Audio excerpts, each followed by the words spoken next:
أعوذ بالله من الشيطان الرجيم بسم الله الرحمن الرحيم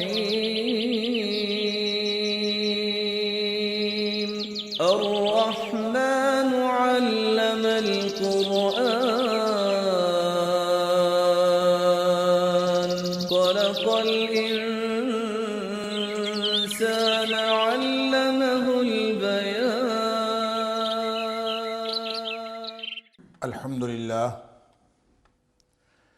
الحمد لله وكفى وسلام على عباده الذين اصطفى أشهد أن لا إله إلا الله وحده لا شريك له وأشهد أن محمدا عبده ورسوله صلى الله عليه وآله وسلم اللهم صل على محمد وعلى آل محمد كما صليت على إبراهيم وعلى آل إبراهيم إنك حميد مجيد اللهم بارك على محمد وعلى آل محمد كما باركت على إبراهيم وعلى آل إبراهيم إنك حميد مجيد أما بعد فأعوذ بالله السميع العليم من الشيطان الرجيم من همزه ونفخه ونفثه بسم الله الرحمن الرحيم وَإِذَا طَلَّقْتُمُ النِّسَاءَ فَبَلَغْنَ أَجَلَهُنَّ فَلَا تَعْضُلُوهُنَّ أَن يَنكِحْنَ أَزْوَاجَهُنَّ إِذَا تَرَاضَوْا بَيْنَهُم بِالْمَعْرُوفِ ذَلِكَ يُوعَظُ بِهِ مَنْ كَانَ مِنكُمْ يُؤْمِنُ بِاللَّهِ وَالْيَوْمِ الْآخِرِ ذَلِكُمْ أَزْكَى لَكُمْ وَأَطْهَرُ وَاللَّهُ يَعْلَمُ وَأَنْتُمْ لَا تَعْلَمُونَ۔ اور جب تم طلاق دے چکو عورتوں کو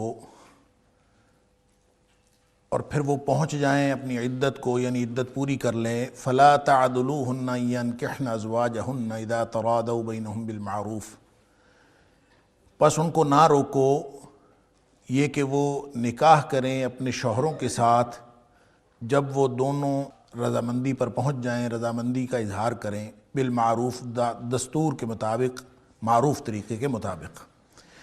ذَلِكَ يُوعَظُ بِهِ، یہ نصیحت کی جا رہی ہے، من کان منکم یؤمن باللہ والیوم الآخر، جو کوئی بھی تم میں سے اللہ اور آخرت کے دن پر ایمان رکھتا ہے، ہر اس شخص کو یہ نصیحت ہے۔ ذَلِكُمْ أَزْكَى لَكُمْ وَأَطْهَرُ، یہ بات تمہارے لیے زیادہ تزکیے والی اور زیادہ پاکیزگی والی ہے۔ واللہ یعلم وانتم لا تعلمون، اور اللہ تعالیٰ وہ جانتا ہے اور تم بالکل نہیں جانتے۔ صدق اللہ العظیم۔ سورہ بقرہ کی آیت نمبر 232 ہے۔ معاشرتی مسائل، سورہ بقرہ کا یہ وہ حصہ ہے جہاں پہ معاشرتی مسائل کے بارے میں گفتگو ہو رہی ہے، اور اس میں خاص طور پر ایک بہت بڑا مسئلہ جس کا تعلق پورے معاشرے کا جو بنیادی یونٹ ہے خاندان، اس کی تشکیل اور تعمیر اور ساتھ ہی ساتھ اس کی تخریب کے ساتھ ہے، اس کے بارے میں گفتگو ہو رہی ہے، اس کے بارے میں تفصیلی احکامات ارشاد فرمائے جا رہے ہیں۔ یہ بات پہلے ہو چکی کہ اللہ تعالیٰ نے اتنی تفصیل سے اپنے حقوق یا عبادات کا بیان قرآن پاک کے اندر نہیں فرمایا جتنی تفصیل سے اللہ تعالیٰ نے معاشرتی حقوق کا بیان فرمایا، اور اس میں ایسی جو مائنر یا چھوٹی تفصیلات ہیں وہ بھی بیان کر دی ہیں جن کی طرف عموماً آدمی کا دھیان نہیں جاتا، اور مسئلہ اس میں اصل میں یہی ہے اور مقصود اس میں یہی ہے کہ جو لوگ معاشرتی مسائل کی طرف توجہ نہیں دیتے، جو معاشرہ اللہ اور اس کے رسول صلی اللہ علیہ وسلم کے احکام کے مطابق نہیں چلتا، وہ معاشرہ پاکیزہ معاشرہ نہیں ہو سکتا، اور وہ معاشرہ اللہ اور اس کے رسول صلی اللہ علیہ وسلم کے احکام، اگر معاشرہ باہمی طور پر اسلامی معاشرہ نہیں ہے تو حقوق اللہ کی ادائیگی بھی اس کے اندر ممکن نہیں۔ لہذا حقوق العباد جس کا تعلق باہمی طور پر اخلاق کے ساتھ ہے، اور اس اخلاق کے ساتھ ہے جس کی تعلیم و تربیت نبی اکرم صلی اللہ علیہ وسلم نے دی، جب تک معاشرے کے تمام افراد اس کے مطابق زندگی گزارنے کا عزم نہیں کریں گے، انفرادی طور پر بھی عقیدے اور عمل کی پاکیزگی حاصل نہیں ہو سکتی، اور اجتماعی طور پر بھی وہ پاکیزہ معاشرہ نہیں کہلا سکتا جس کے اندر حقوق العباد یعنی اللہ کی عبادات کی ادائیگی ممکن ہو سکے۔ لہٰذا اس تفصیل کے اندر یہاں جو مقام ہے، یہ طلاق کی جو دو صورتیں تھیں، دو بڑے احکام اس سے پہلے بیان ہو چکے، اور ایک اور حکم یہاں پہ بیان ہو رہا ہے کہ جب طلاق ہو گئی فَبَلَغْنَ أَجَلَهُنَّ، اور عدت بھی پوری ہو گئی، اب فَلَا تَعْضُلُوهُنَّ أَن يَنكِحْنَ أَزْوَاجَهُنَّ إِذَا تَرَاضَوْا بَيْنَهُمْ بِالْمَعْرُوفِ۔ اب یہ دو طرح سے حکم دیا جا رہا ہے، فَلَا تَعْضُلُوهُنَّ، پس نہ روکو، أَن يَنكِحْنَ أَزْوَاجَهُنَّ إِذَا تَرَاضَوْا بَيْنَهُمْ بِالْمَعْرُوفِ، جب وہ آپس میں فیصلہ کر لیں، شوہر اور بیوی آپس میں فیصلہ کر لیں کہ ہم نے نکاح کرنا ہے، تو ان کو نہ روکو۔ یہاں پہ دو تین باتیں ذہن میں رہنی چاہیے۔ سب سے پہلا اشکال یہ پیدا ہوتا ہے کہ یہ خطاب کن کو ہے، کن کو کہا جا رہا ہے کہ ان کو نہ روکو۔ اس سے جو بظاہر بات جاتی ہے وہ عورت کے جو ورثاء ہیں یا عورت کے جو اولیاء ہیں، جو عورت کا جو میکا ہے، اس کے بھائی ہیں، اس کے جو بھی اس کے ہیں رشتہ دار، قریبی رشتہ دار، چاہے اس کا باپ ہو چاہے اس کا بھائی ہو، بظاہر یوں لگتا ہے کہ ان کو حکم دیا جا رہا ہے کہ ایسی بیوہ یا مطلقہ جس کو طلاق ہو گئی ہے اور طلاق کے بعد وہ خاتون نکاح کرنا چاہتی ہے تو اس کو نکاح سے نہ روکو۔ تو یہ خطاب ان کو ہے، لیکن اس سے پیچھے یہ جو کہا کہ وَإِذَا طَلَّقْتُمُ النِّسَاءَ، جب تم نے طلاق دی ہو، تو اس سے یہ بھی اشکال پیدا ہوتا ہے کہ یہ خطاب اس کے خاتون کے اولیاء کو نہیں ہے، بلکہ یہ خطاب ان شوہروں کو ہے جنہوں نے طلاق دی۔ تو اس کا مطلب یہ ہے کہ یہ جو روکنے کا یہ مطلب ہرگز نہیں ہوتا، رکاوٹ دو طرح کی ہوتی ہے، یعنی دونوں معانی کو ہم ساتھ ساتھ رکھ کے دیکھتے ہیں کہ اس کا یہ مفہوم ہو سکتا ہے تو پھر کیا مطلب ہوگا، اگر یہ مفہوم ہو سکتا ہے تو پھر کیا مطلب ہوگا۔ دیکھیں، اگر ہم وَإِذَا طَلَّقْتُمُ النِّسَاءَ ان الفاظ کا جو ظاہر ہے اس سے مفہوم لیں تو اس کا مطلب یہ ہے کہ اس سے مراد وہ اولیاء نہیں ہیں بلکہ وہ شوہر ہیں جنہوں نے اپنی بیویوں کو طلاق دی ہے، اور طلاق دینے کے بعد ان خواتین نے اپنی عدت پوری کر رہی ہے۔ اب روکنا دو طرح سے ہوتا ہے، ایک روکنا تو وہ ہوتا ہے جس کو روکنے کی اتھارٹی ہو، جس کے پاس اختیار ہو کہ وہ روکے۔ ایک روکنا یہ بھی ہوتا ہے کہ آپ کسی کو روکنے یا اجازت دینے کی کوئی اتھارٹی تو نہیں رکھتے، لیکن آپ اس میں روڑے اٹکاتے ہیں۔ تو عدل یا عدل جو ہے اس کا معنی ویسے تو روکنا ہی ہے، لیکن روکنا یا رکاوٹ ڈالنا یہ کئی طرح سے ہو سکتا ہے۔ جس شخص کا کسی دوسرے شخص سے کوئی تعلق نہ ہو اتھارٹی کا یا معاشرے کے اندر کسی بھی اختیار کا یا باہمی تعلق کا بالکل کسی بھی طرح کا کوئی لنک نہ ہو، اس کے باوجود کوئی اگر رکاوٹ ڈالنا چاہے تو وہ ڈال سکتا ہے۔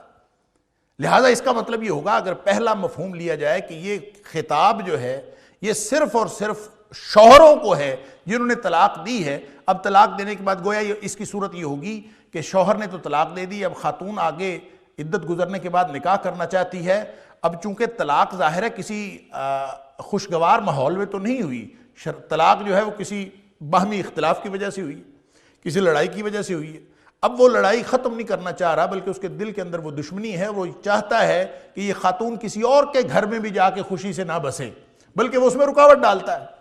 تو پہلی صورت میں یہ خطاب ان شوہروں کو ہوگا کہ جن شوہروں نے طلاق دی ہے، اب ان کو حکم دیا جا رہا ہے کہ یہ تمہارے نکاح سے نکل گئی ہیں، اب وہ آگے اگر نکاح کرنا چاہتی ہیں کسی بھی شوہر کے ساتھ تو تمہیں اس بات کا کوئی اختیار نہیں ہے کہ تم اس میں رکاوٹ ڈالو۔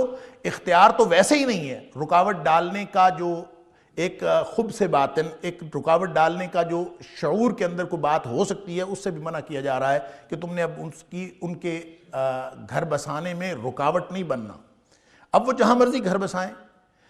لیکن یہ دوسری صورت جو ہے کہ فَلَا تَعْضُلُوهُنَّ، یہ خطاب شوہروں کو نہیں، یعنی ایک امکان تو یہ ہو سکتا ہے کہ شوہروں کو ہوگا، تو اس کا مطلب صرف اتنا ہے کہ جو خاتون تمہارے نکاح سے نکل گئی طلاق کی صورت میں، اب تمہارا اس کے ساتھ کوئی لینا دینا نہیں ہے، اب اس کے معاملات میں ٹانگ نہ اڑاؤ، اب اس کے معاملات کو قطعاً خراب کرنے کی کوشش نہ کرو۔ اور اگر کوئی شخص ایسا کرے گا تو ویسے ہی کسی کے کام میں مداخلت ہے، لیکن خاص طور پہ ایسی متعلقہ کے کاموں میں اگر تم مداخلت کرو گے تو یہ بہت بڑا گناہ ہے۔ دوسرا معنی اگر یہ اس سے مراد اولیاء ہوں گے کہ جو خاتون کے اولیاء کو یہ خطاب ہے کہ فلا تعدلوہن کہ ان ینکحن ازواجہن، جب وہ اپنے شوہروں کے ساتھ نکاح کرنا چاہیں تو یہ اولیاء کو خطاب ہے کہ تم نہ روکو۔ اور اسی سے ایک بہت بڑا مسئلہ جو ایک متقدمین سے لے کر آج تک مختلف ہی رہا ہے کہ عورت کا نکاح جو ہے ولی کے بغیر ہو سکتا ہے کہ نہیں، ولی کی اجازت کے بغیر نکاح ہو سکتا ہے کہ نہیں، وہ اس کی دلیل بھی یہاں سے لی جاتی ہے کہ فلا تعدلوہن ان ینکحن ازواجہن اذا تراضوا بینہم بالمعروف۔ اولیاء کو کہا جا رہا ہے کہ تم ان کو نکاح کرنے سے نہ روکو، گویا اتھارٹی اور اختیار اولیاء کے پاس ہے۔ لہٰذا یہاں سے ایک نقطہ نظر یہ نکلا، اور باقاعدہ علماء کا ایک طبقہ ہے جو اس بات کا قائل ہے کہ عورت چاہے وہ سیبہ ہو اور چاہے وہ چاہے وہ کواری ہو اور چاہے وہ طلاق یافتہ یا بیوہ ہو، دونوں صورتوں میں عورت اپنا نکاح خود نہیں کر سکتی، اور یہ اولیاء کو ہی حق حاصل ہے کہ وہ اس کا نکاح کریں، اور نکاح کی شرط ختم نہیں ہوتی بیوگی کے دوران بھی اور طلاق کی صورت میں بھی یہ شرط ختم نہیں ہوتی۔ اور اس کے لیے ایک دلیل اس آیت سے دلیل پکڑنے کے لیے ان کے پاس تشریح کے طور پر ابن ماجہ کی ایک حدیث ہے کہ نبی اکرم صلی اللہ علیہ وآلہ وسلم نے فرمایا کہ لا تزوج المرأة المرأة ولا تزوج المرأة بنفسها، یا لا تزوج المرأة نفسها، یعنی نبی اکرم صلی اللہ علیہ وآلہ وسلم نے منع فرمایا، ابن ماجہ کی حدیث ہے اور صحیح حدیث، کہ کوئی عورت کسی عورت کی ولی بن کے یا ولیہ بن کے نکاح نہیں کر سکتی، اور نہ ہی وہ اپنی ولیہ بن کے نکاح کر سکتی ہے، یعنی وہ اپنے آپ کی خود ہی ولیہ بن جائے اور نکاح کر لے، یہ دونوں صورتوں میں نکاح نہیں ہو سکتا، اور یہ صحیح حدیث ہے اور یہ ابن ماجہ کی روایت ہے۔ اب ان کو اس جو امکان پیدا ہو رہا تھا فلا تعدلوہن، اس خطاب سے کہ یہ اولیاء کو خطاب ہے، اور اس اولیاء کے خطاب کی تائید ہو گئی، تصدیق ہوگی نبی اکرم صلی اللہ علیہ وسلم کے اس فرمان سے کہ اولیاء کے بغیر یا ولی کے بغیر نکاح نہیں ہو سکتا۔ لیکن اس میں اشکال یہ ہے کہ یہ تو صرف ایک امکان تھا، قرآن پاک کی جو آیات کا مفہوم ہے اس کے ظاہر سے تو ایک امکان نکل رہا تھا، اس کی تائید اس حدیث سے ہو رہی ہے۔ تو ایک اور حدیث جو مسلم شریف کی ہے اور ابو داؤد میں بھی ہے اور دیگر کتابوں میں ہے کہ نبی اکرم صلی اللہ علیہ وآلہ وسلم نے فرمایا جو سیبہ ہے، الثیب احق بنفسها من ولیہا، جو خاتون سیبہ ہے یعنی اس کی بکر نہیں، یعنی وہ کواری نہیں ہے، بلکہ وہ سیبہ ہے یا تو طلاق یافتہ ہے اور یا پھر وہ بیوہ ہے، احق بنفسها من ولیہا، وہ اپنے ولی سے زیادہ اپنے اوپر اپنا اختیار رکھتی ہے۔ اس کا مطلب یہ ہوا کہ یہ جو ابن ماجہ کی روایت ہے کہ کوئی خاتون کسی خاتون کا نکاح نہیں کر سکتی اور وہ اپنی ولیہ بھی نہیں ہو سکتی نکاح کے معاملے میں، اس کا تعلق صرف اور صرف دوشیزہ کے ساتھ ہے، قواری خاتون کے ساتھ ہے، اس کا تعلق سیبہ کے ساتھ نہیں۔ لہٰذا یہ بڑا شدت کا رویہ ہوگا اگر کوئی علماء کرام، اور خاص طور پہ اگر معاشرے کے حالات کو دیکھیں تو اگر اس سے مراد یہ شرط لی جائے کہ اولیاء کی اجازت کے بغیر سیبہ بھی نکاح نہیں کر سکتی، تو یہ ایک بہت بڑی زیادتی ہے سیبہ کے اوپر اور مطلقہ کے اوپر، اس لیے کہ ہمارے معاشرے کے اندر بالخصوص، اور اب دیکھیں گے اس آیت کے شان نزول میں ایک روایت بھی ہے ترمذی شریف کی، اس کا بھی ذکر ہوتا ہے ابھی، لیکن ہمارے معاشرے میں بالخصوص جو اولیاء ہیں اگر ان کو با اختیار بنا دیا جائے سیبہ کے نکاح کے لیے اور مطلقہ کے نکاح کے لیے اور بیوہ کے نکاح کے لیے، تو اس معاشرے کے تو کوئی اولیاء، خاص طور پہ بر صغیر کا جو معاشرہ ہے، ہندوستان، پاکستان اور بنگلہ دیش کا معاشرہ، اس میں تو کوئی اولیاء بھی کسی بیوہ اور مطلقہ کا نکاح کرنے کے لیے تیار نہ ہو۔ وہ اگر ہوتے بھی ہیں نکاح کرنے کے لیے تیار تو اپنے مقاصد کے لیے ہوتے ہیں، وگرنہ کوئی اس وجہ سے تو نکاح کے لیے تیار ہوتا ہی نہیں ہے اور اجازت دیتا ہی نہیں ہے کہ یہ اس کی بھی ضرورت ہو سکتی ہے یا اس کا اپنا کوئی مسئلہ ہو سکتا ہے، اس کے لیے تو کوئی ورثاء جو ہیں یا اولیاء اجازت دینے کے لیے تیار نہیں ہے۔ لہٰذا اس کا مطلب یہ ہوگا کہ جو ہم چونکہ ہندوؤں کے ساتھ رہے ہیں اور ہندوؤں کا معاشرہ وہ ہے جہاں پہ عورت کو ستی تو ہو جانا چاہیے، ساتھ جل مرنا چاہیے اپنے خاوند کے ساتھ، لیکن نکاح نہیں دوبارہ کرنا چاہیے، چاہے وہ بیوہ ہو چاہے وہ مطلقہ ہو۔ اس اعتبار سے یہ معاشرے کے اندر عملی طور پر ایک ناممکن العمل قسم کی بات بن جاتی ہے، اور شریعت اسلامیہ ہو نہیں سکتا کہ شریعت اسلامیہ ہر دور کے معاشرتی تقاضوں کا لحاظ نہ کرے۔ لہٰذا نبی اکرم صلی اللہ علیہ وآلہ وسلم کا یہ جو فرمان ہے کہ الثیب احق بنفسها من ولیہا، مسلم شریف کی حدیث ہے اور دیگر کتابوں کے اندر بھی صحیح حدیث موجود ہے کہ جو سیبہ ہے، مطلقہ یا بیوہ خاتون، وہ ولی سے زیادہ حق رکھتی ہے۔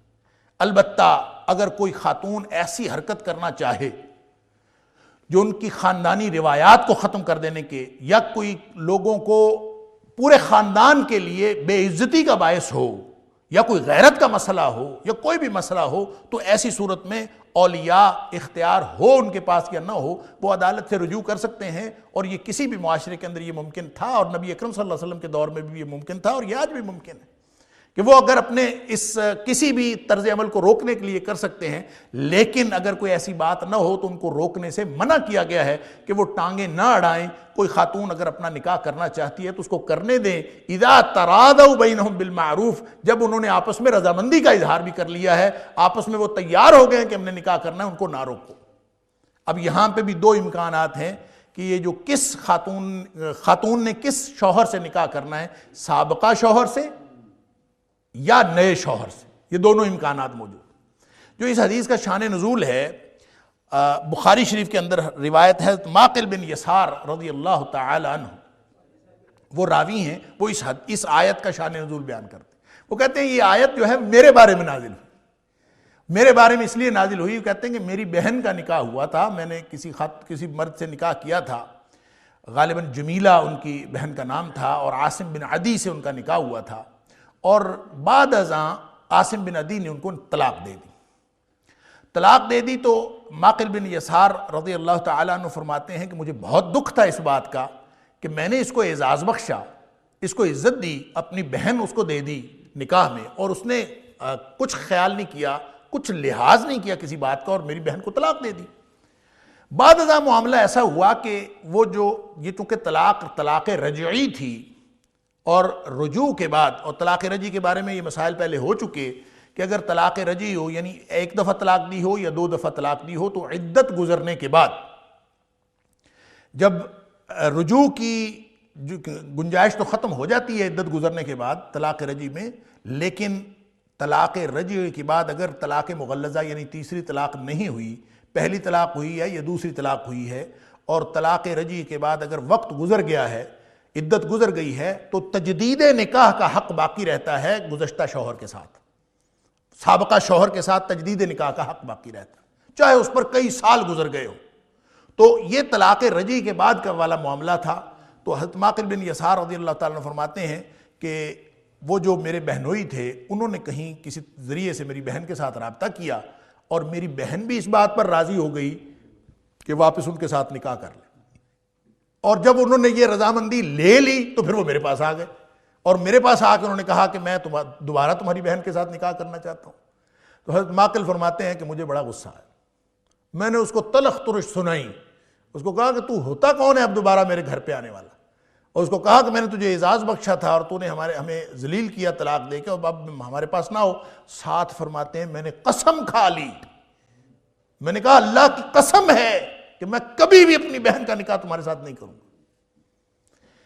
اس پر پھر وہ فرماتے ہیں کہ یہ آیت نازل ہوئی، اور اللہ تعالیٰ نے فرمایا کہ فَلَا تَعْضُلُوهُنَّ أَن يَنكِحْنَ أَزْوَاجَهُنَّ إِذَا تَرَادَوْا بَيْنَهُمْ بِالْمَعْرُوفِ، اگر معروف طریقے سے وہ آپس میں راضی ہو گئے ہیں اور سابقہ شوہر کے ساتھ وہ نکاح کرنا چاہتی ہے تو تمہیں کیا تکلیف ہے؟ فَلَا تَعْضُلُوهُنَّ، ان کو ہرگز نہ روکو اپنی کسی ذاتی انا کی وجہ سے یا اپنی خاندانی رواج کی وجہ سے یا اپنی خاندانی انا کی وجہ سے، ان کو ہرگز نہ روکو۔ فرمایا میں نے جب یہ آیت نازل ہوئی اور نبی کریم صلی اللہ علیہ وآلہ وسلم نے مجھے یہ آیت سنائی تو فرماتے ہیں کہ میں نے اسی وقت کہہ دیا یا رسول اللہ صلی اللہ علیہ وسلم افعل ھذا، الان میں اب یہ کروں گا۔ تو چونکہ قسم کھائی ہوئی تھی تو فرماتے ہیں قسم کا پھر کفارہ ادا کیا۔ حضرت معقل بن یسار رضی اللہ تعالیٰ نے قسم کا کفارہ ادا کیا اور واپس اپنے اسی شوہر کے ساتھ اپنی بہن کو اجازت دے دی کہ وہ وہاں نکاح کر لے۔ اب اس روایت کو بھی چونکہ حضرت معقل بن یسار نے روکا تھا اپنی بہن کو اور اپنی بہن کو اجازت نہیں دی تھی، تو اس سے بھی یہی دلیل پکڑی جاتی ہے کہ ولی کے بغیر نکاح نہیں ہوتا۔ لیکن یہ جیسے میں نے عرض کیا کہ ان دونوں کو اگر آپ تولیں اور ساری روایات کو تطبیق دیں تو بات یہی سمجھ آتی ہے کہ جو حکمتیں کار فرما ہیں اجازت نہ دینے کی نکاح کا ولی کے بغیر کواری عورت کو، کواری لڑکی کو، وہی حکمتیں کار فرما ہیں سیبہ کو نکاح کی اجازت دینے میں. یعنی اللہ تعالیٰ اس معاشرے کو پاکیزہ رکھنا چاہتا ہے. لہٰذا آگے فرمایا ذالک یوعظ من کان منکم یؤمن باللہ والیوم الآخر. معروف کیا ہوتا ہے، اس پہ گزشتہ درس میں بھی گفتگو ہو چکی تھی کہ معروف سے کیا مراد ہے. معروف سے ایک تو وہ طریقہ موجود ہے.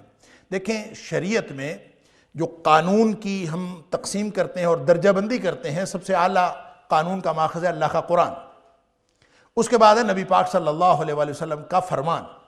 تو بنیادی طور پر جو سورسز آف لا ہیں، جو بیسک سورسز آف لا ہیں، وہ یہی دو ہیں. لیکن اس کے علاوہ سیکنڈری سورسز آف لا بہت ساری چیزیں ہیں. اس کے اندر وہ فقہاء نے مختلف ان کے نام رکھے ہیں. اس میں اقوال صحابہ بھی آ جاتے ہیں، اس میں اقوال تابعین بھی آ جاتے ہیں، اس میں جو مسائل مرسلہ جس کو کہتے ہیں، استصلاح آ جاتا ہے، استصحاب آ جاتا ہے. اور اس میں ایک اس میں جو بنیادی سورسز آف لا ہے، اس میں ایک چیز ہے جو سیکنڈری سورسز میں آتی ہے، وہ ہے عرف. جو معاشرے کا عرف ہوتا ہے، ایک معروف طریقہ ہوتا ہے، اس معروف طریقے کو بھی اپنی درجہ بندی میں ایک سطح پر جا کر قانونی حیثیت حاصل ہوتی ہے.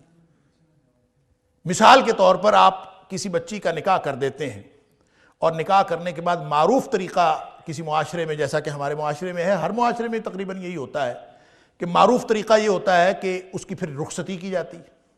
تو عربوں کے معاشرے میں بھی یہ ہوتا تھا، نکاح الگ ہو جاتا تھا، رخصتی بعد ازاں کسی وقت ہوتی تھی. تو اگر نکاح ہو جائے اور رخصتی نہ ہوئی ہو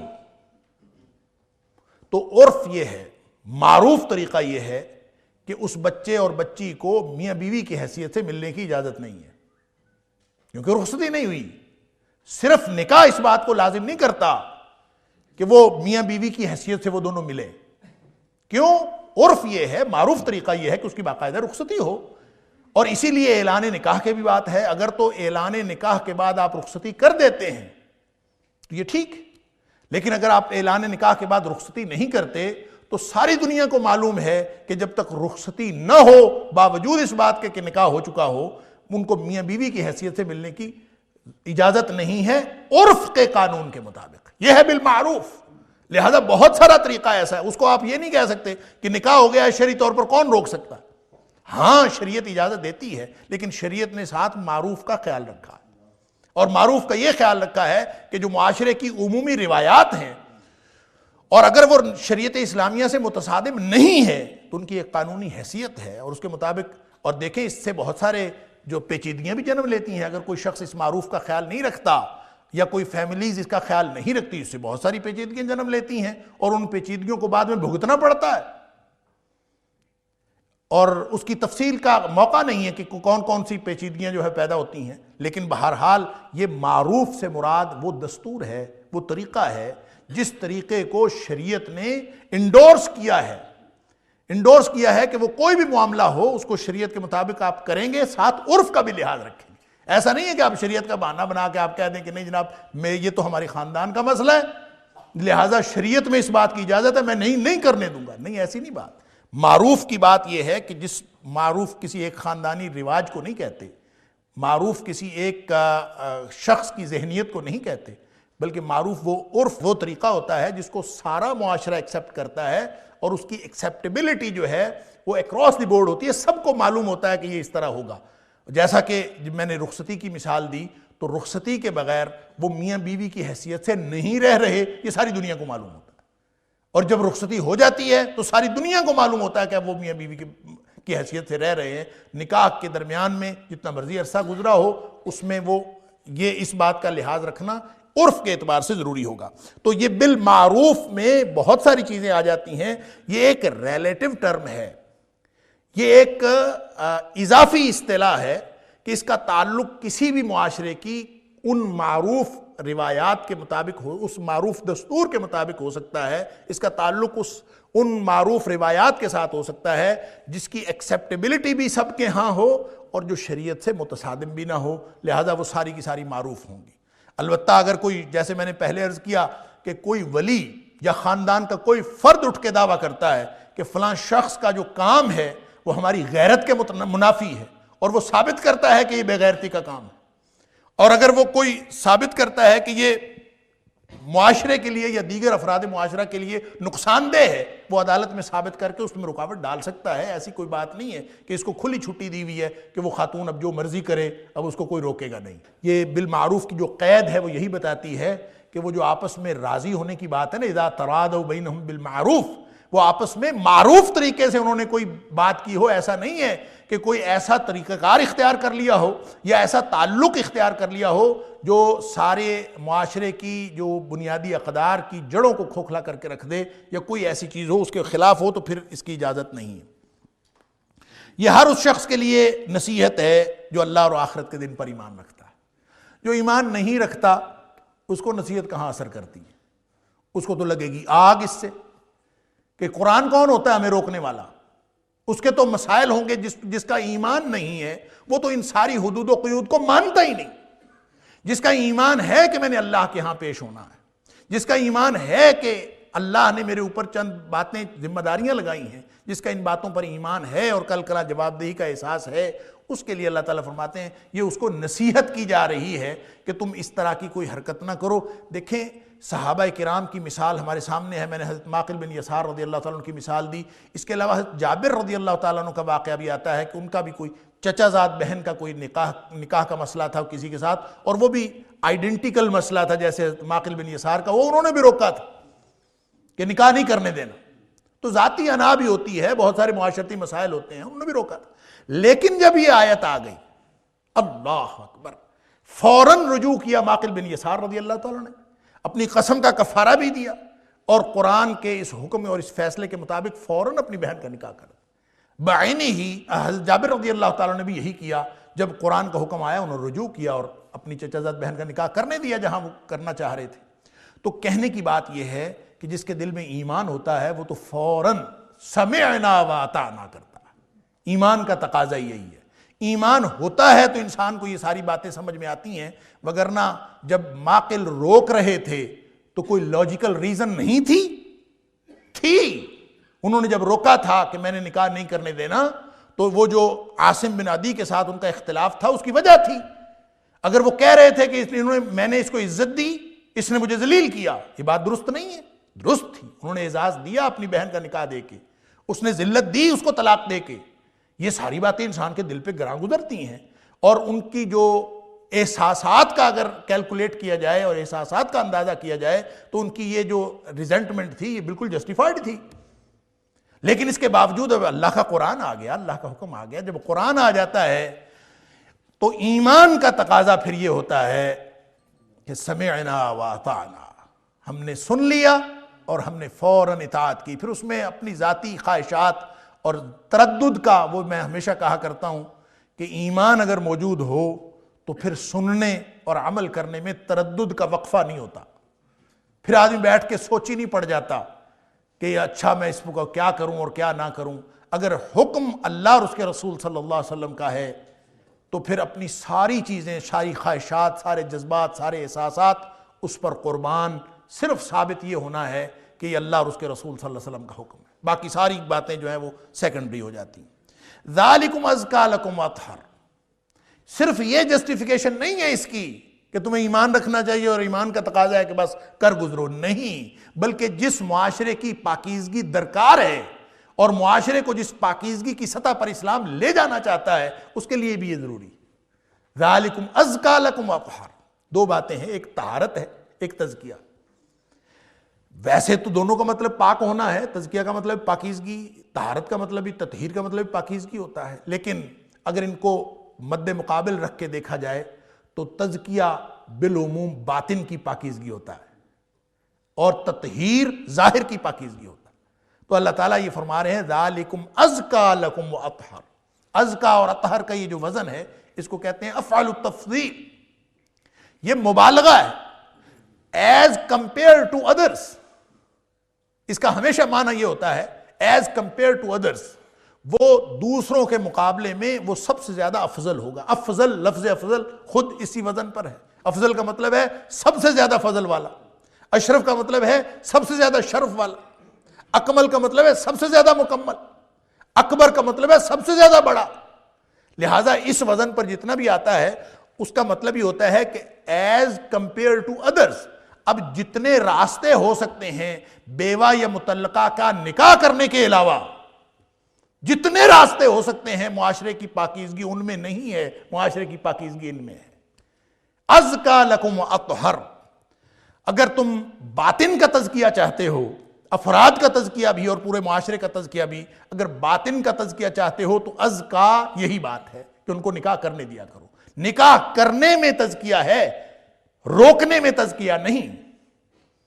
وَأَطْهَرْ، ظاہری پاکیزگی بھی اسی بات میں ہے، اور باقی سارے راستے جو ہیں وہ انسان کو پاک کرنے والے راستے نہیں ہیں، وہ معاشرے کی ظاہری اور باطنی پاکیزگی کے راستے نہیں ہیں۔ پاکیزگی کا راستہ ہے ظاہر، آپ روک رکھیں گے، جس معاشرے کے اندر مطلقہ عورتوں اور بیوہ عورتوں کی کثرت ہو جائے گی، اس معاشرے کے اندر آپ اندازہ کر سکتے ہیں کہ کس قسم کی آلودگیاں پھیل جائیں۔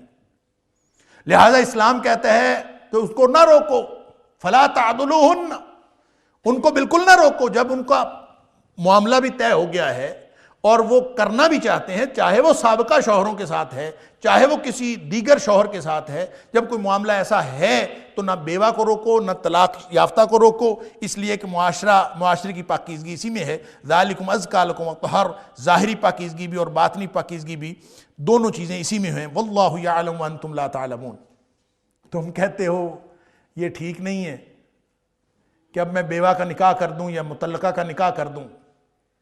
اکثر جگہوں پہ الا ماشاء اللہ، اکثر جگہوں پہ خاندانی روایات کے منافی ہوتا ہے بیوہ کا اور مطلقہ کا نکاح کرنا۔ خاندانی روایت ہی کوئی نہیں ہوتی، خاندانی روایت یہ ہوتی ہے کہ نکاح نہیں کرنا، اور مطلقہ وہ چاہے جوانی کی عمر میں مطلقہ ہو جائے، ہمارے معاشرے میں تو یہ ایسا بدنما داغ سمجھا جاتا ہے اور اس کو ایسی آر سمجھی جاتی ہے کہ اس کے بعد نکاح جو اس کا کرنا ہے وہ ایک ایسی چیز ہے کہ جیسے وہ گویا خاندانی روایات کو خاک میں ملا دے، چاہے وہ بیوہ کی بات ہو چاہے وہ مطلقہ کی بات ہو۔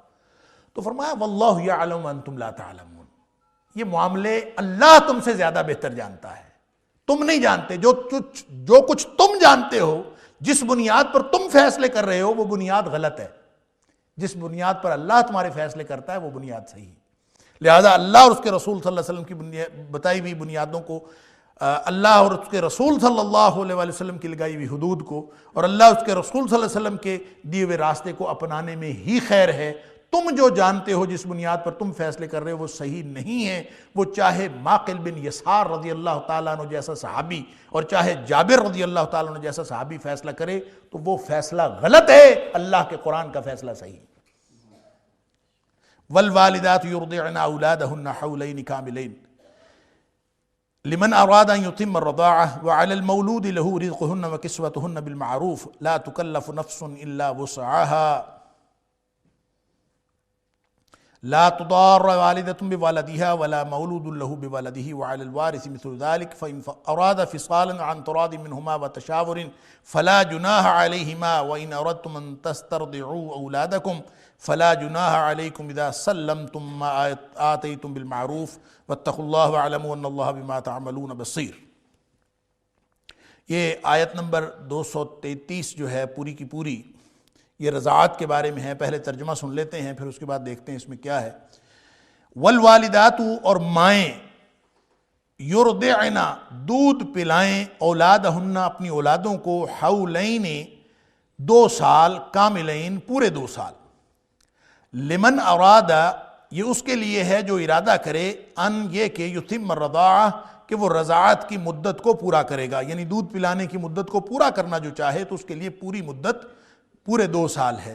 وعلی المولود لہ، اور جس کا وہ بیٹا ہے یا جس کا وہ بچہ ہے، رزقہن وکسوتہن، کھانا کھلانا ہے اور لباس پہنانا ہے، بالمعروف، دستور اور معروف طریقے کے مطابق۔ لا تکلف نفس الا وسعها، کوئی بھی جان اس کو تکلیف نہ دی جائے سوائے اس کے کہ جتنی اس کی میں طاقت ہے۔ لا تضار والدۃ بوالدہا، بچے کی وجہ سے والدہ کو بھی کوئی تکلیف نہ پہنچائی جائے۔ ولا مولود لہ بولدہ، اور نہ ہی بچے کی وجہ سے اس کے باپ کو، یعنی جس کا وہ بچہ ہے، اس کو تکلیف پہنچائی جائے۔ وعلی الوارث مثل ذلک، یہی اسی طرح وارث پر بھی یہ فرض ہے، ذمہ داری ہے۔ فَإِنْ أَرَادَ فِصَالًا، پھر اگر وہ ارادہ کریں دودھ چھڑانے کا، عن تراد منہما، باہمی رضامندی سے، وتشاور، اور مشورے سے، فلا جناح علیہما، تو ان دونوں پر کوئی گناہ نہیں۔ وَإِنْ أَرَدْتُمْ أَن تَسْتَرْضِعُوا أَوْلَادَكُمْ، اور اگر تم ارادہ کرو اس بات کا کہ تم اپنی اولادوں کو دودھ پلواؤ کہیں اور سے، فلا جناح علیکم، پھر بھی تمہارے اوپر کوئی گناہ نہیں۔ اذا سلمتم ما آتیتم بالمعروف، یہ اس وقت ہے جب تم نے سپرد کر دیا ہو جو کچھ تم نے دینے کا وعدہ کیا تھا، بالمعروف، معروف طریقے کے مطابق۔ واتقوا اللہ، اور اللہ سے ڈرتے رہو، وَاعْلَمُوا، اور جان رکھو، ان اللہ بما تعملون بصیر، کہ اللہ تعالیٰ ہر اس عمل کو جو کچھ تم کر رہے ہو بہت دیکھنے والا ہے۔ مائیں اپنی اولادوں کو، اپنے بچوں کو دودھ پلائیں پورے 2 سال۔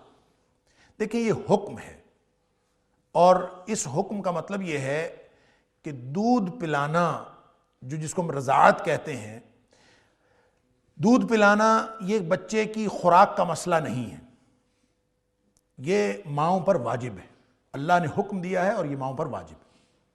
اور یہ صرف خوراک کا مسئلہ نہیں ہے کہ آپ کہیں کہ بچے کو چونکہ خوراک ملنے کے اور بہت سارے ذرائع ہیں، ڈبے والے دودھ اتنے زیادہ آ گئے ہیں اور اس میں اتنے سارے وٹامن شامل کر دیے گئے ہیں جو وٹامن ماں کے دودھ میں شامل نہیں ہوتے، اور وہ سارے ایڈیشنل اتنے زیادہ اشتہارات آتے ہیں، اتنی زیادہ ترغیبات اور مراعات بتائی جاتی ہیں کہ اس کے اندر جو ہے وہ اتنا کچھ ہے، آدمی سمجھتا ہے کہ شاید وہ ہمارے بچوں کے لیے زیادہ مفید ہوگا۔ تو ڈائٹ کا اگر مسئلہ ہو، صرف خوراک کا مسئلہ ہو، تو شاید اس کو کمپیئر کیا جا سکتا ہے کسی اور چیز۔ اس میں سب سے پہلی بات تو ملحوظ رکھنے کی یہ ہے کہ یہ خوراک کا مسئلہ ہی نہیں، یہ مسئلہ ہے اللہ کے حکم کا۔ جب اللہ تعالیٰ نے حکم دیا کہ مائیں اپنے بچوں کو 2 سال دودھ پلائیں، تو اس کا سب سے پہلا جو ہمارے اوپر اثر ہونا چاہیے، اور ہمارے معاشروں کے اوپر اثر ہونا چاہیے، اور ہمارے افراد کے اوپر اثر ہونا چاہیے، وہ یہ کہ ہمارا دھیان بچے کی ڈائٹ اور خوراک کی طرف نہ جائے، بلکہ اللہ کے حکم کی طرف جائے۔ یہ اللہ کا حکم ہے، لہٰذا اس سے یہ بات واضح ہوئی کہ جو بھی مائیں اپنے بچوں کو بغیر کسی وجہ کے دودھ نہیں پلاتی، وہ اللہ کے حکم کی خلاف ورزی کرتی۔ تو اللہ کے حکم کی خلاف ورزی کرنا بہت بڑا گناہ ہے۔ تو پہلی بات تو یہ کہ اللہ کا حکم ہے۔ اب دوسری بات یہ ہے کہ پلانا کیوں ہے۔ اس میں صرف وٹامنز ہی شفٹ نہیں ہوتے بچے کی طرف، اللہ تعالیٰ نے بے شمار چیزیں رکھی ہیں جو ماں کے دودھ سے بچے کی طرف شفٹ ہوتی ہیں۔ ماں کا اخلاق شفٹ ہوتا ہے، ماں کی طہارت شفٹ ہوتی ہے، ماں کا تزکیہ شفٹ ہوتا ہے، ماں کا تقوی شفٹ ہوتا ہے، جو ماں کے خیالات ہیں وہ شفٹ ہوتے ہیں۔ اللہ تعالیٰ نے شعور کی اتنی بڑی مقدار اس میں رکھی ہے، اور اتنا کچھ اللہ نے رکھا ہے جس کی شاید ہم تفصیل نہیں دیکھ سکتے، جو اللہ نے ماں کے دودھ میں رکھا ہے۔ وہ صرف ڈائٹ کا مسئلہ نہیں، لہٰذا اولاد کو دودھ پلانا چاہیے، اور جو ماں بغیر کسی وجہ سے نہیں پلاتی وہ گویا اللہ کے حکم کی خلاف ورزی کرتی ہے۔ اور پھر پلانا بھی کتنا ہے؟ 2 سال پلانا۔ اور 2 سال جو ماں اپنے بچوں کو دودھ نہیں پلاتی، تو اس کا مطلب ہے وہ اللہ کے حکم کی خلاف ورزی کرتی ہے۔ لیکن اللہ تعالیٰ نے آسانی یہ فرما دی کہ لمن اراد ان یتم الرضاعہ، یہ اس کے لیے ہے جو اس رضاعت کو، اس کی مدت کو پورا کرنا چاہے، یعنی اس سے کم بھی کی جا سکتی ہے۔ یہ اللہ تعالیٰ نے مہربانی کر دی کہ اگر کوئی خاتون 2 سال نہیں پلا سکتی، کوئی بھی وجہ ہے، تو اس سے پہلے دودھ چھڑایا جا سکتا ہے، بلکہ نہ بھی کوئی وجہ ہو، باپ اور ماں دونوں آپس میں مشورہ کر لیں، اور مشورہ کرنے کے بعد دودھ چھڑوا لیں، اور دودھ چھڑوانا چاہتے ہیں تو چھڑوا لیں، لیکن کچھ نہ کچھ عرصہ وہ ضرور پلانا چاہیے۔ حول کا جو لفظ ہے نا، حول، یہ عام طور پہ سال پر بولا جاتا ہے، یا پھر سال کے بیشتر حصے پر بھی بول دیا جاتا ہے۔ یعنی سال کا اگر بیشتر حصہ آپ نے کوئی کام کیا ہے تو اس کو بھی حول کہہ دیتے ہیں کہ حولان حول کے اس پر سال گزر گیا، زیادہ عرصہ اگر گزر گیا ہو۔ تو چونکہ حول سے مراد پورا سال بھی ہوتا ہے، اور سال کا کچھ حصہ یعنی بیشتر حصہ اگر اس میں ہو وہ بھی اس کا مطلب ہو سکتا ہے، اس لیے اللہ کریم نے حولین کے ساتھ کاملین کی وضاحت فرمائی، وگرنہ حولین کافی تھا۔ حولین کا مطلب عربی جاننے والے سب جانتے ہیں کہ یہ تثنیہ ہے، اور حولین بولا ہی 2 سالوں پر جاتا ہے۔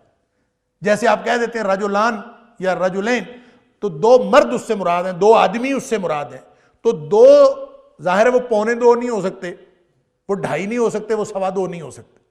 تو حولین جب کہہ دیا تو حولین کا معنی بھی 2 سال ہی تھا، لیکن جو کاملین کی وضاحت، یہ اللہ کا کلام ہے، یہ میرا آپ کا کلام نہیں ہے، یہ اللہ کا کلام ہے جس میں ابلاغ کی وہ ساری صورتیں جو ہو سکتی ہیں، جو فصاحت و بلاغت کی ساری صورتیں ہو سکتی ہیں، کوئی اعلیٰ ترین صورت اگر کوئی ممکن ہے تو وہ ساری اس کے اندر موجود ہے۔ لہٰذا یہ کیسے ممکن ہے کہ ایک بات کا ابلاغ ہو گیا حولین کہہ کے، تو پھر خواہ ایک کاملین کا اضافہ کر دیا گیا۔ کاملین کے اضافے کی حکمت یہ ہے کہ جو میکسیمم مدت ہے وہ 2 سال پورے ہے، کاملین ہے۔ کوئی شخص اندازہ لگا کے نہ کہہ دے کہ اتنے 2 سال ہو گئے ہیں، کوئی اندازہ لگا کے نہ کہہ دے کہ 2 سال 1 مہینہ بھی ہو سکتا ہے، 2 سال 2 مہینے بھی ہو سکتے ہیں۔ حولین کاملین، یہ پورے 2 سال ہوں گے۔ اگر اللہ کریم یہ نہ فرماتا کہ لمن اراد ان یتم الرضاع، یہ اس کے لیے ہے جو مدت پوری کرنا چاہے، اگر اللہ تعالیٰ یہ نہ فرماتا تو 2 سال سے نہ 1 دن کم ہو سکتا تھا، نہ 1 دن زیادہ ہو سکتا تھا۔ اب زیادہ نہیں ہو سکتا، کم ہو سکتا۔ یہ قرآن کا فیصلہ ہے، اور قرآن نے حولین کے ساتھ کاملین کی بات کر کے دروازہ بند کر دیا ہے۔ اور وہ جو سورہ احقاف میں ہے نا، حملہ وفصالہ 30 شہرا، سورہ احقاف کی غالباً آیت نمبر 15، کہ وحملہ وفصالہ 30 شہرا، کہ ماں جتنی مدت بچے کو برداشت کرتی تو اس میں حمل کی مدت اور دودھ پلانے کی مدت کل ملا کے 30 مہینے۔ اسی سے یہ بات ثابت ہوتی ہے کہ جب رضاعت کی مدت میکسیمم اللہ تعالیٰ نے فرما دی حولین کاملین، تو رضاعت کی مدت جب میکسیمم 24 مہینے ہو سکتی ہے تو باقی 6 مہینے حمل کی مدت رہ گئی، تو اس کا مطلب ہے حمل کی جو کم از کم مدت ہو سکتی ہے وہ 6 مہینے ہو سکتی ہے۔ تو اس سے پہلے کہ حمل کو وہ بچہ پورا ہو ہی نہیں سکتا، تو 6 مہینے کے بعد حمل کی مدت، یہ مختلف معاشروں میں ایسے ہو سکتا۔ تو وہ جو تفصیل ہے گویا اسی بات کی، وہ اس سے مختلف بات نہیں ہے جو سورہ احقاف کے اندر فرمائی گئی۔ لہٰذا کوئی بھی شخص اگر اس میں ترمیم کرنے کی کوشش کرے کسی بھی بنیاد پر، تو یہ اللہ کا قرآن ہے، اس میں ہم اپنی مرضی نہیں کر سکتے۔ حولین کا لفظ کہہ کے چھوڑ دیا جاتا تو شاید اس میں گنجائش رہتی کہ حول کا لفظ جو ہے وہ بعض اوقات پورے سال پہ بولا جاتا ہے، بعض اوقات سال کے کچھ حصے پہ بولا جاتا ہے، بیشتر حصے پہ بولا جاتا ہے، لیکن کاملین کے بعد یہ ساری گنجائشیں جو ہے وہ ختم ہو گئیں۔ اب اس میں رضاعت کا جو لفظ ہے وہ اس کے بہت سارے احکام ہیں، میں 1-2 چیزیں یہاں عرض کرنا چاہتا ہوں۔ رضاعت کے لفظ میں مطلقاً ہے دودھ پلانا، تو نبی اکرم صلی اللہ علیہ وآلہ وسلم کا یہ فرمان کہ یحرم من الرضاع ما یحرم من النسب، کہ جو چیز نسب سے حرام ہوتی ہے وہ رضاعت سے بھی حرام ہو جاتی ہے۔ کہ کوئی شخص اگر کسی کا دودھ پی لیتا ہے، تو کوئی بچہ کسی ماں کا دودھ پی لیتا ہے، کسی اور کی ماں کا دودھ پی لیتا ہے، تو وہ رضاعت ہے۔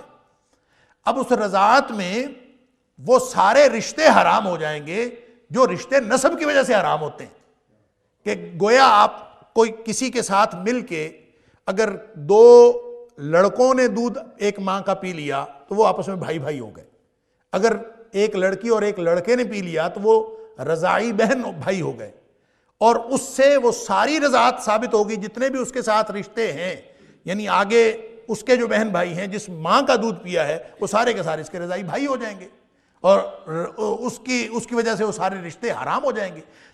جس کے ساتھ اس کا رشتہ حرام ہے، اس کے ساتھ اس کا رشتہ بھی حرام ہو جائے گا۔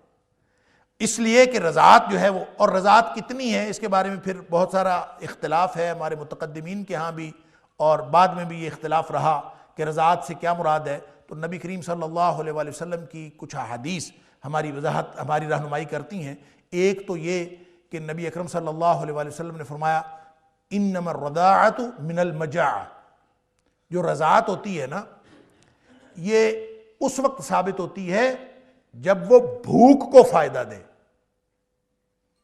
تو اس کا مطلب یہ ہوا کہ بچہ جب 2 سال کی عمر میں ہوتا ہے تو اس وقت بچہ بطور ڈائٹ کے اس کو لے رہا ہوتا ہے۔ اور بچہ اس کو خوراک کے طور پر لے رہا ہوتا ہے اور بچے کی بھوک مٹ جاتی ہے ماں کا دودھ پینے سے.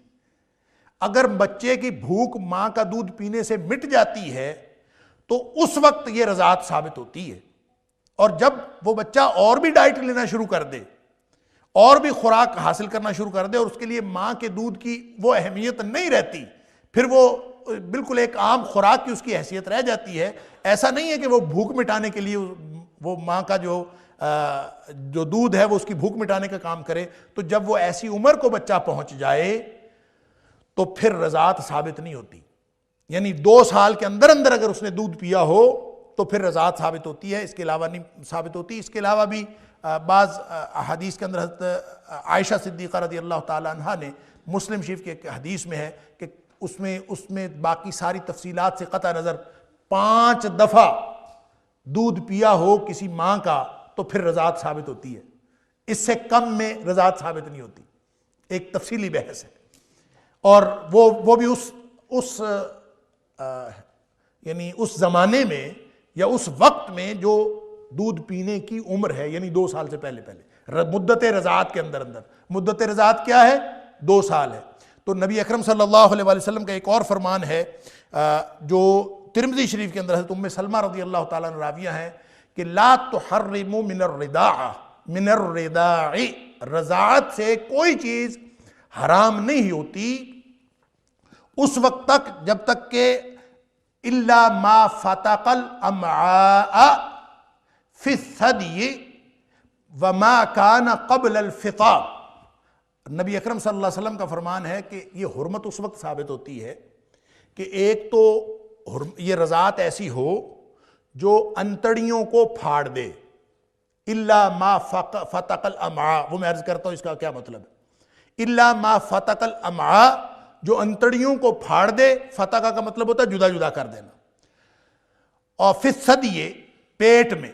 اور دودھ چھڑانے کی مدت, فطام کہتے ہیں دودھ چھڑانے کی مدت کو, تو دودھ چھڑانے کی مدت سے پہلے ہو, ایک یہ شرط ہے. اور دوسری شرط یہ ہے کہ وہ پیٹ بھر کے پیا ہو. فتق الامعاء کہتے ہیں کہ انتڑیاں جو جب بھوک لگی ہوئی ہوتی ہے, انتڑیاں خالی ہوتی ہیں تو ایک دوسرے کے ساتھ چپکی ہوئی ہوتی ہیں. جب دودھ پی لیا جاتا ہے, خوراک فل ہو جاتی ہے, انتڑیاں جو ہیں ایک دوسرے سے جدا ہو جاتی ہیں. تو جب تک اتنا یعنی پیٹ بھر کے بچہ دودھ نہ پیے اور قبل الفطام نہ پیے اس وقت تک حرمت ثابت نہیں ہوتی. لہٰذا اس کو اس واقعے کے ساتھ بالکل منسلک نہیں کیا جانا چاہیے جو ایک خاص حضرت سالم رضی اللہ تعالیٰ عنہ کا واقعہ بعض روایات کے اندر آتا ہے کہ نبی اکرم صلی اللہ علیہ وسلم نے ان کو بڑی عمر میں حکم دیا تھا کہ تم رضاعت کے ذریعے سے رشتہ جو ہے وہ حرمت ثابت کر لو. اور وہ خاص تھا حضرت سالم رضی اللہ تعالیٰ عنہ کے لیے.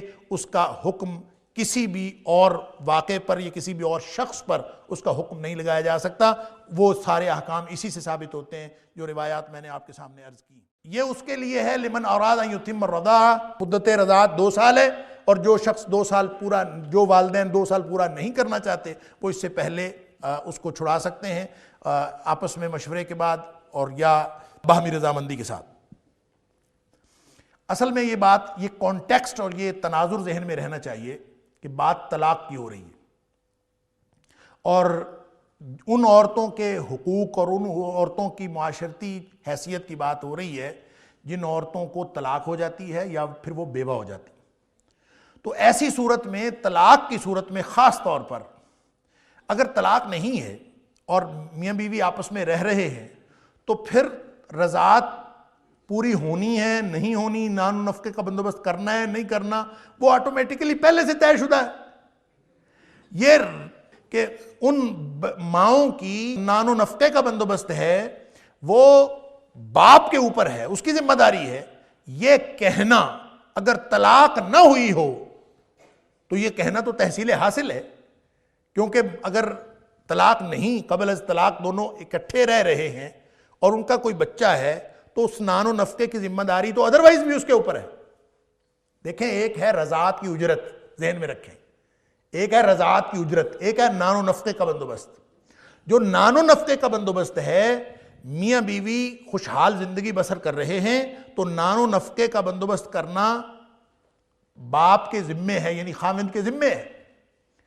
لیکن اور جو رضاعت کی اجرت ہے وہ کوئی نہیں ہے, یعنی باہمی طور پر رہتے ہوئے، خوشحال زندگی گزارتے ہوئے، آپس میں رضامندی کی زندگی گزارتے ہوئے نان و نفقے کا بندوبست کرنا شوہر کی ذمہ داری ہے، لیکن جو رضاعت کی اجرت ہے وہ کوئی نہیں ہے، وہ نہ اس کے ذمے ہے کہ وہ دے، اور نہ ہی ماں کو چاہیے کہ وہ اپنے شوہر کو کہے، اور نہ کوئی کہتا ہے۔ معروف طریقے میں بھی ایسی کوئی بات نہیں ہے کہ کوئی کہے کہ ہمیں کوئی جو بیوی ہے اپنے خاوند سے کہہ رہی ہو کہ میرے بچے کی، جو میں تمہارے بچے کو دودھ پلا رہی ہوں، اس کو اجرت دو، تو اس کا تو سوال ہی پیدا نہیں۔ یہ سوال اس وقت پیدا ہوتا ہے جب طلاق ہو جائے، اور طلاق ہو گئی تو اب وہ بچہ چھوٹا ہے۔ یہ ان ماؤں کی بات ہو رہی ہے جن ماؤں کو طلاق ہو جاتی ہے اور شیرخوار بچے ان کے پاس۔ اب ان کے لیے کہا جا رہا ہے وَعَلَى الْمَوْلُودِ لَهُ۔ اب یہاں بھی دیکھیں یہ قرآن کا اسلوب، سبحان اللہ، کہ کیا قرآن نے اسلوب اختیار کیا ہے کہ یہاں یہ نہیں فرمایا کہ وَعَلَى الْوَالِدِ، کہ والد کے اوپر رزقهن وکسوتهن بمعروف، حالانکہ والد کا لفظ قرآن میں اکثر جگہوں پہ استعمال ہوا ہے اور باپ کے لیے والد کا لفظ استعمال ہوتا ہے۔ یہاں فرمایا وَعَلَى الْمَوْلُودِ لَهُ، جس کا وہ بیٹا ہے، جس کا وہ بچہ ہے۔ حالانکہ والد کہنے میں بھی بات واضح ہے، یہ نہیں فرمایا، بلکہ یہ فرمایا، بلکہ اس آیت میں آگے بھی جہاں ذکر ہوا ہے مولود لہو کا ذکر ہوا کہ جس کا وہ ہے۔ کیا مطلب؟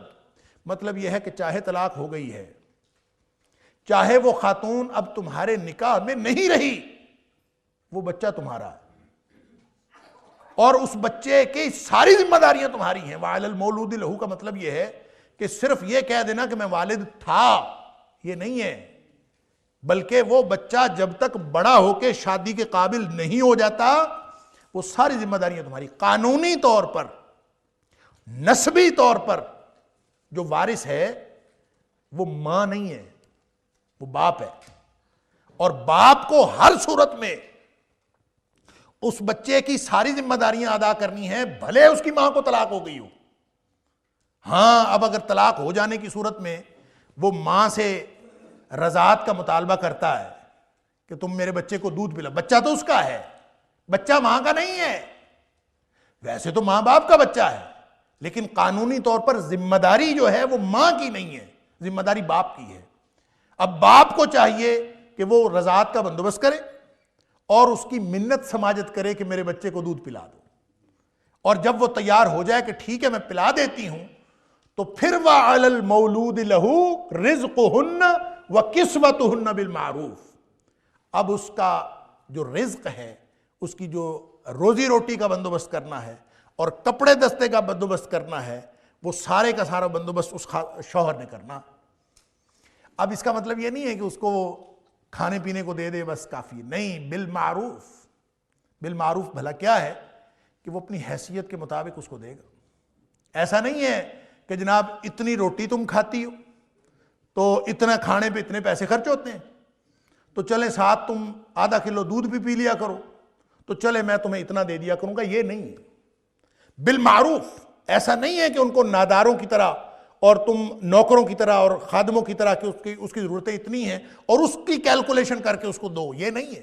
بالمعروف ہے، یہاں کیلکولیشن یہ ہوگی کہ جس طرح کا اس کا اپنا سٹیٹس ہے، جس کی اس کی فائنینشل سٹیٹس، جو اپنی جو مالی حیثیت ہے، اس کے مطابق دینا پڑے گا، اس کے مطابق اس کا بندوبست کرنا پڑے گا پورا۔ اور وہ یہ ہے وہ اجرت، یہ نان و نفقہ نہیں ہے۔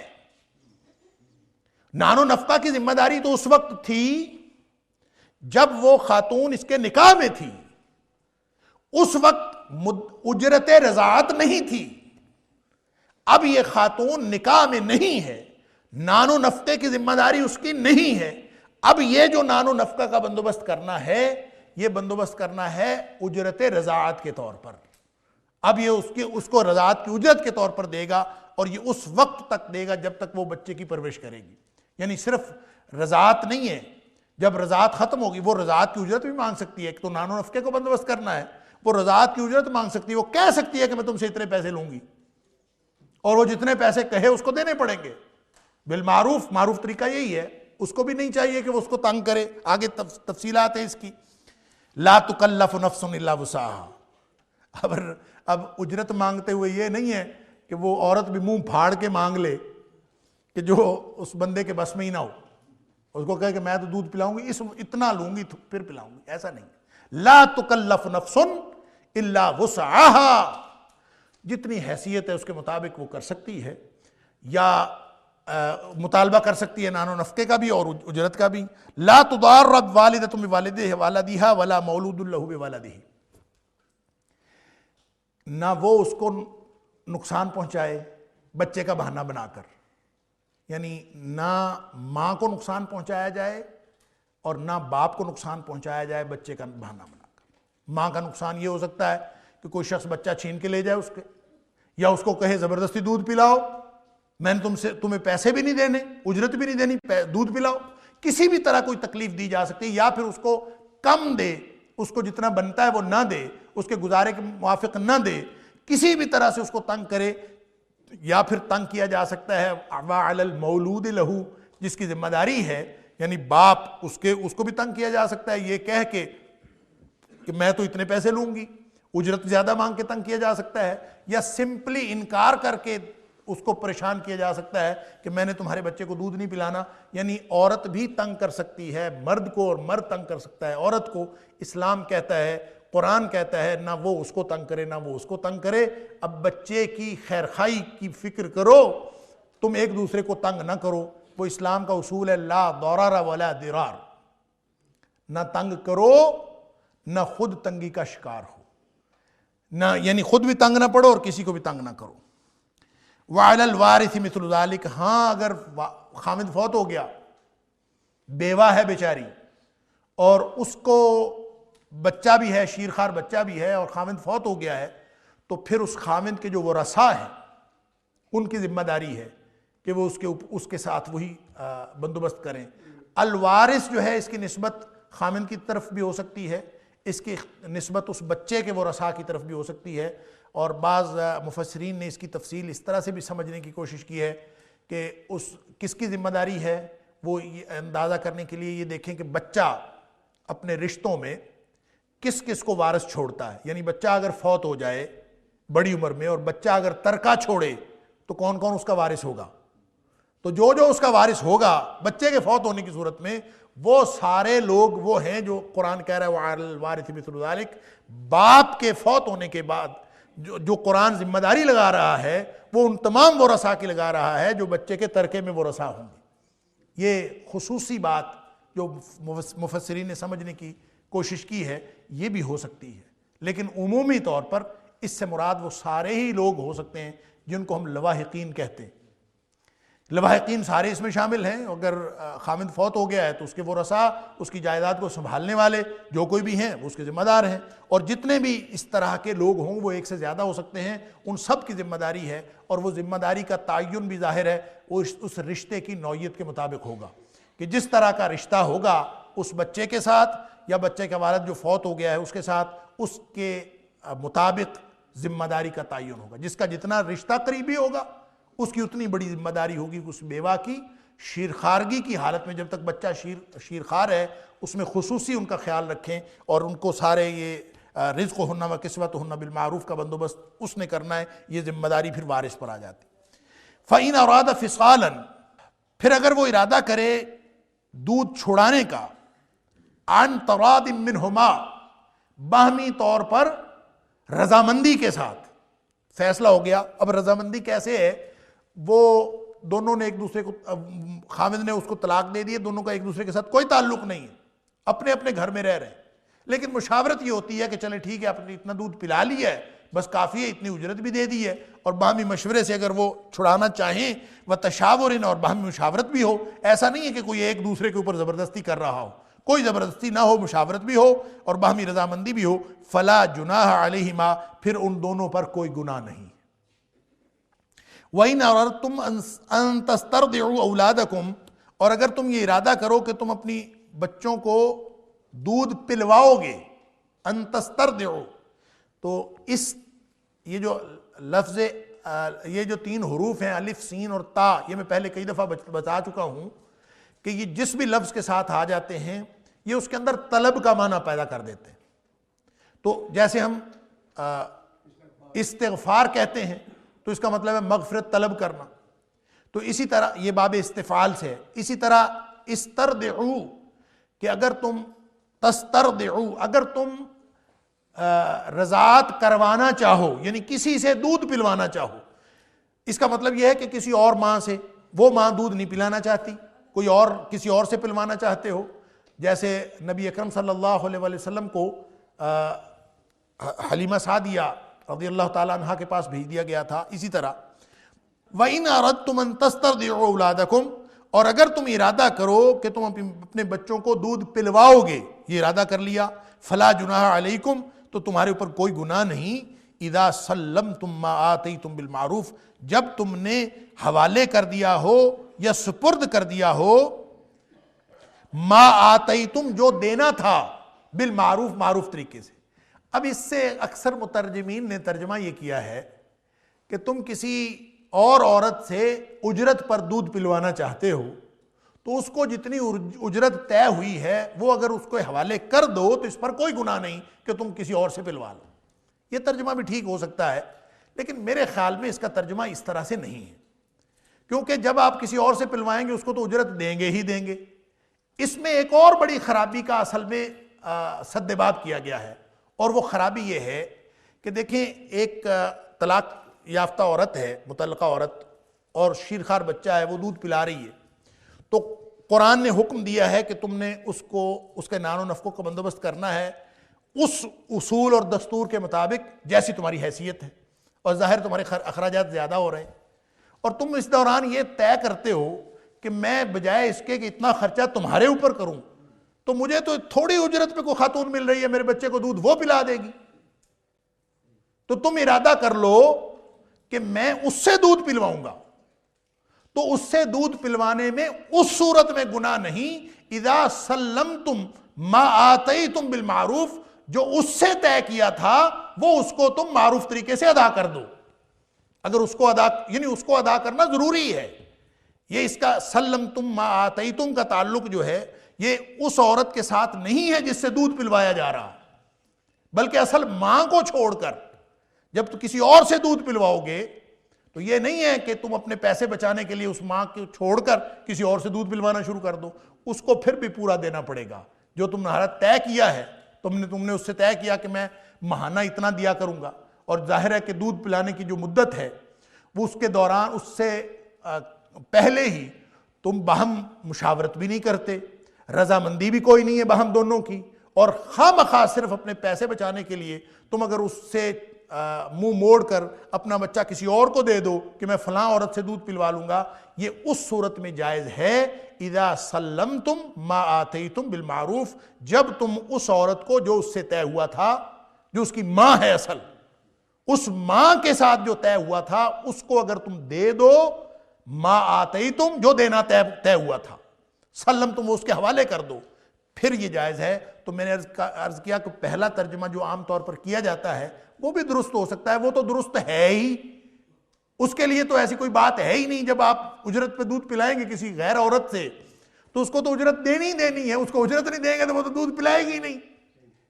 تو پھر یہ کہنے کا مطلب ہی کوئی نہیں تھا کہ فلا جناح علیکم تمہارے اوپر کوئی گناہ نہیں، اذا سلمتم ما آتیتم بالمعروف۔ اگر اس اجرت کا تعلق سلمتم ما آتیتم کا تعلق اس عورت کے ساتھ ہوتا جس غیر عورت سے دودھ پلانا ہے تو پھر یہ کہنے کی ضرورت ہی نہیں ہے، کیونکہ کوئی غیر عورت بغیر اجرت کے دودھ پلانے کے لیے تیار نہیں ہے۔ یہ بدنیتی مردوں کی ہے جس کا سدباب کیا گیا ہے کہ جو اصل ماؤں سے خرچہ بچانے کے لیے کسی اور ماں کی طرف رجوع کریں کہ تھوڑی اجرت پہ کہیں سے مل جائے گا تو پھر بھی ان کو دینا پڑے گا۔ اذا سلمتم ما آتیتم بالمعروف، یہ جو طریقہ جو ان کے ساتھ طے ہوا ہے وہ ان کو دینا پڑے گا۔ واتقوا اللہ، جس کے دل میں اللہ کا خوف نہ ہونا اس کے لیے احکام کوئی حیثیت نہیں رکھتے۔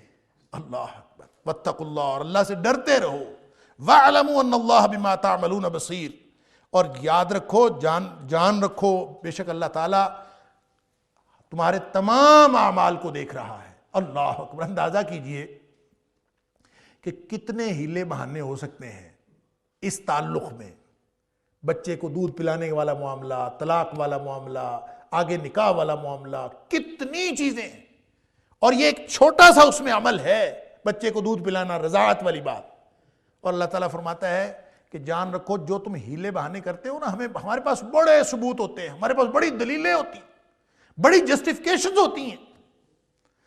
تو اللہ تعالیٰ فرماتے ہیں کہ یہ اللہ سے ڈرو، تمہیں جواب دینا پڑے گا، تمہارے سارے اعمال سے اللہ واقف ہے، اور اللہ تعالیٰ دیکھ رہا ہے تم جو کچھ کر رہے ہو. اور ہم اپنے کہیں پیسے بچانے کے لیے کچھ کر رہے ہوتے ہیں، کہیں انا بچانے کے لیے کچھ کر رہے ہوتے ہیں، کہیں خاندانی رواج اور رسم کو بچانے کے لیے کچھ کر رہے ہوتے ہیں. جتنا کچھ ہو رہا ہوتا ہے اللہ سب سے واقف ہے. اور یہ سارے معاملات تب ہی سیدھے ہوتے ہیں جب انسان کے دل میں اللہ کا تقویٰ ہو. اللہ کا تقویٰ کیا ہے؟ بار بار یہ بات دہرائی جاتی ہے، میں پھر دہراتا ہوں کہ اس کی ساری تفصیلات سے قطع نظر اتقوا اللہ کا معنی کبھی ذہن سے محو نہیں ہونا چاہیے. اللہ تعالیٰ بار بار قرآن میں حکم دیتا ہے اتقوا اللہ، اللہ سے ڈرو. کیا مطلب؟ ہر وقت اس بات سے ڈرو کہ کہیں میرا اللہ ناراض نہ ہو جائے، اور ہر وقت اس بات کی تڑپ رکھو کہ مجھ سے کوئی چھوٹے سے چھوٹا کام ایسا ہونے سے رہ نہ جائے جو اللہ کی رضامندی کا باعث بن سکتا ہے. کوئی چھوٹے سے چھوٹا کام ایسا سرزد نہ ہو جائے جو اللہ کی ناراضگی کا باعث بن سکتا ہے، اور کوئی چھوٹے سے چھوٹا کام ایسا ہونے سے رہ نہ جائے جو اللہ کی خوشنودی کا باعث بن سکتا ہے. یہ دوہرا احساس جس شخص کے دل میں ہے وہ متقی ہے. تو اللہ تعالیٰ فرماتا ہے واتقوا اللہ، ہر وقت ڈرتے رہو کہیں میرا اللہ ناراض نہ ہو جائے، کہیں میں اللہ کی خوشنودی سے محروم نہ ہو جاؤں. ہر وقت نیکی کرنے کا شدید احساس، ہر وقت برائی سے بچنے کا شدید احساس اگر یہ موجود ہے تو اس کا نام تقویٰ ہے. تو اگر یہ موجود ہو، یہی تڑپ انسان کو مجبور کرتی ہے اللہ کے احکام ماننے پر، وگرنہ تو کوئی چیز مجبور نہیں کرتی. وَاعْلَمُوا، اور جان رکھو، ان اللہ بما تعملون بصیر، اللہ سب چیزوں کو دیکھ رہا ہے جو کچھ تم کر رہے ہو. اور اگر تم کسی بھی بات کو جسٹیفیکیشن بنا کر، کسی بھی رواج کو جسٹیفیکیشن بنا کر، کسی ذوق اور مزاج کو جسٹیفیکیشن بنا کر کوئی کام کرتے ہو تو قیامت کے دن اللہ کو جواب دینا پڑے گا. والذین یتوفون منکم ویذرون ازواجا یتربصن بانفسہن اربعۃ اشہر وعشرا، اور جو لوگ فوت ہو جاتے ہیں تم میں سے، ویذرون ازواجا، اور چھوڑ جاتے ہیں بیویاں، یتربصن، وہ عورتیں اپنے آپ کو روکے رکھیں یا انتظار کریں، بانفسہن، اپنے آپ کو، اربعۃ اشہر، 4 مہینے، وعشرہ، اور 10 دن.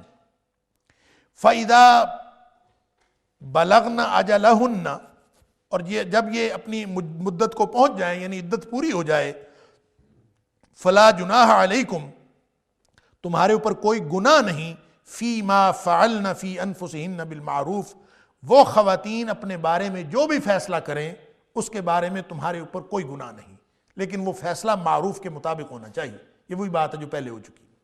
واللہ بما تعملون خبیر، اور اللہ تعالیٰ تمہارے اعمال سے بخوبی واقف ہے، خبر رکھنے والا ہے. واللہ، اور اللہ تعالیٰ بما تعملون، جو کچھ تم کر رہے ہو ان سے خبیر، ان کو جاننے والا ہے، خبر رکھنے والا. اب اللہ تعالیٰ، یہ ایک اور صورت ہے، خواتین کے بارے میں ایک اور حکم ہے.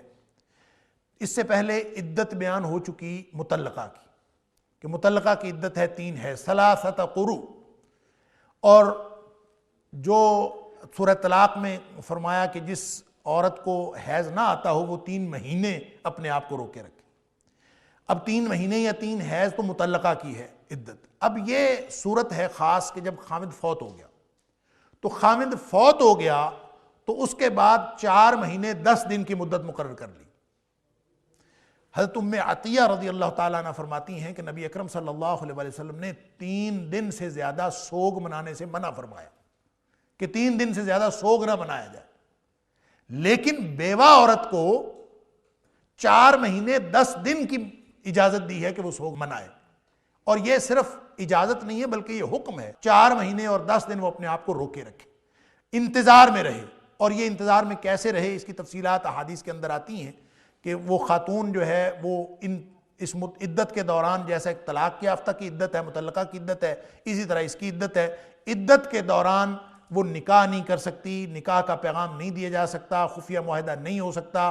اور یہ جو خاص بات ہے بیوہ کے لیے کہ وہ سرما وغیرہ استعمال نہیں کر سکتی، اپنی تزئین و آرائش کا کوئی زیب و زینت کی کوئی چیز استعمال نہیں کر سکتی، زیورات استعمال نہیں کر سکتی، خوشبو استعمال نہیں کر سکتی.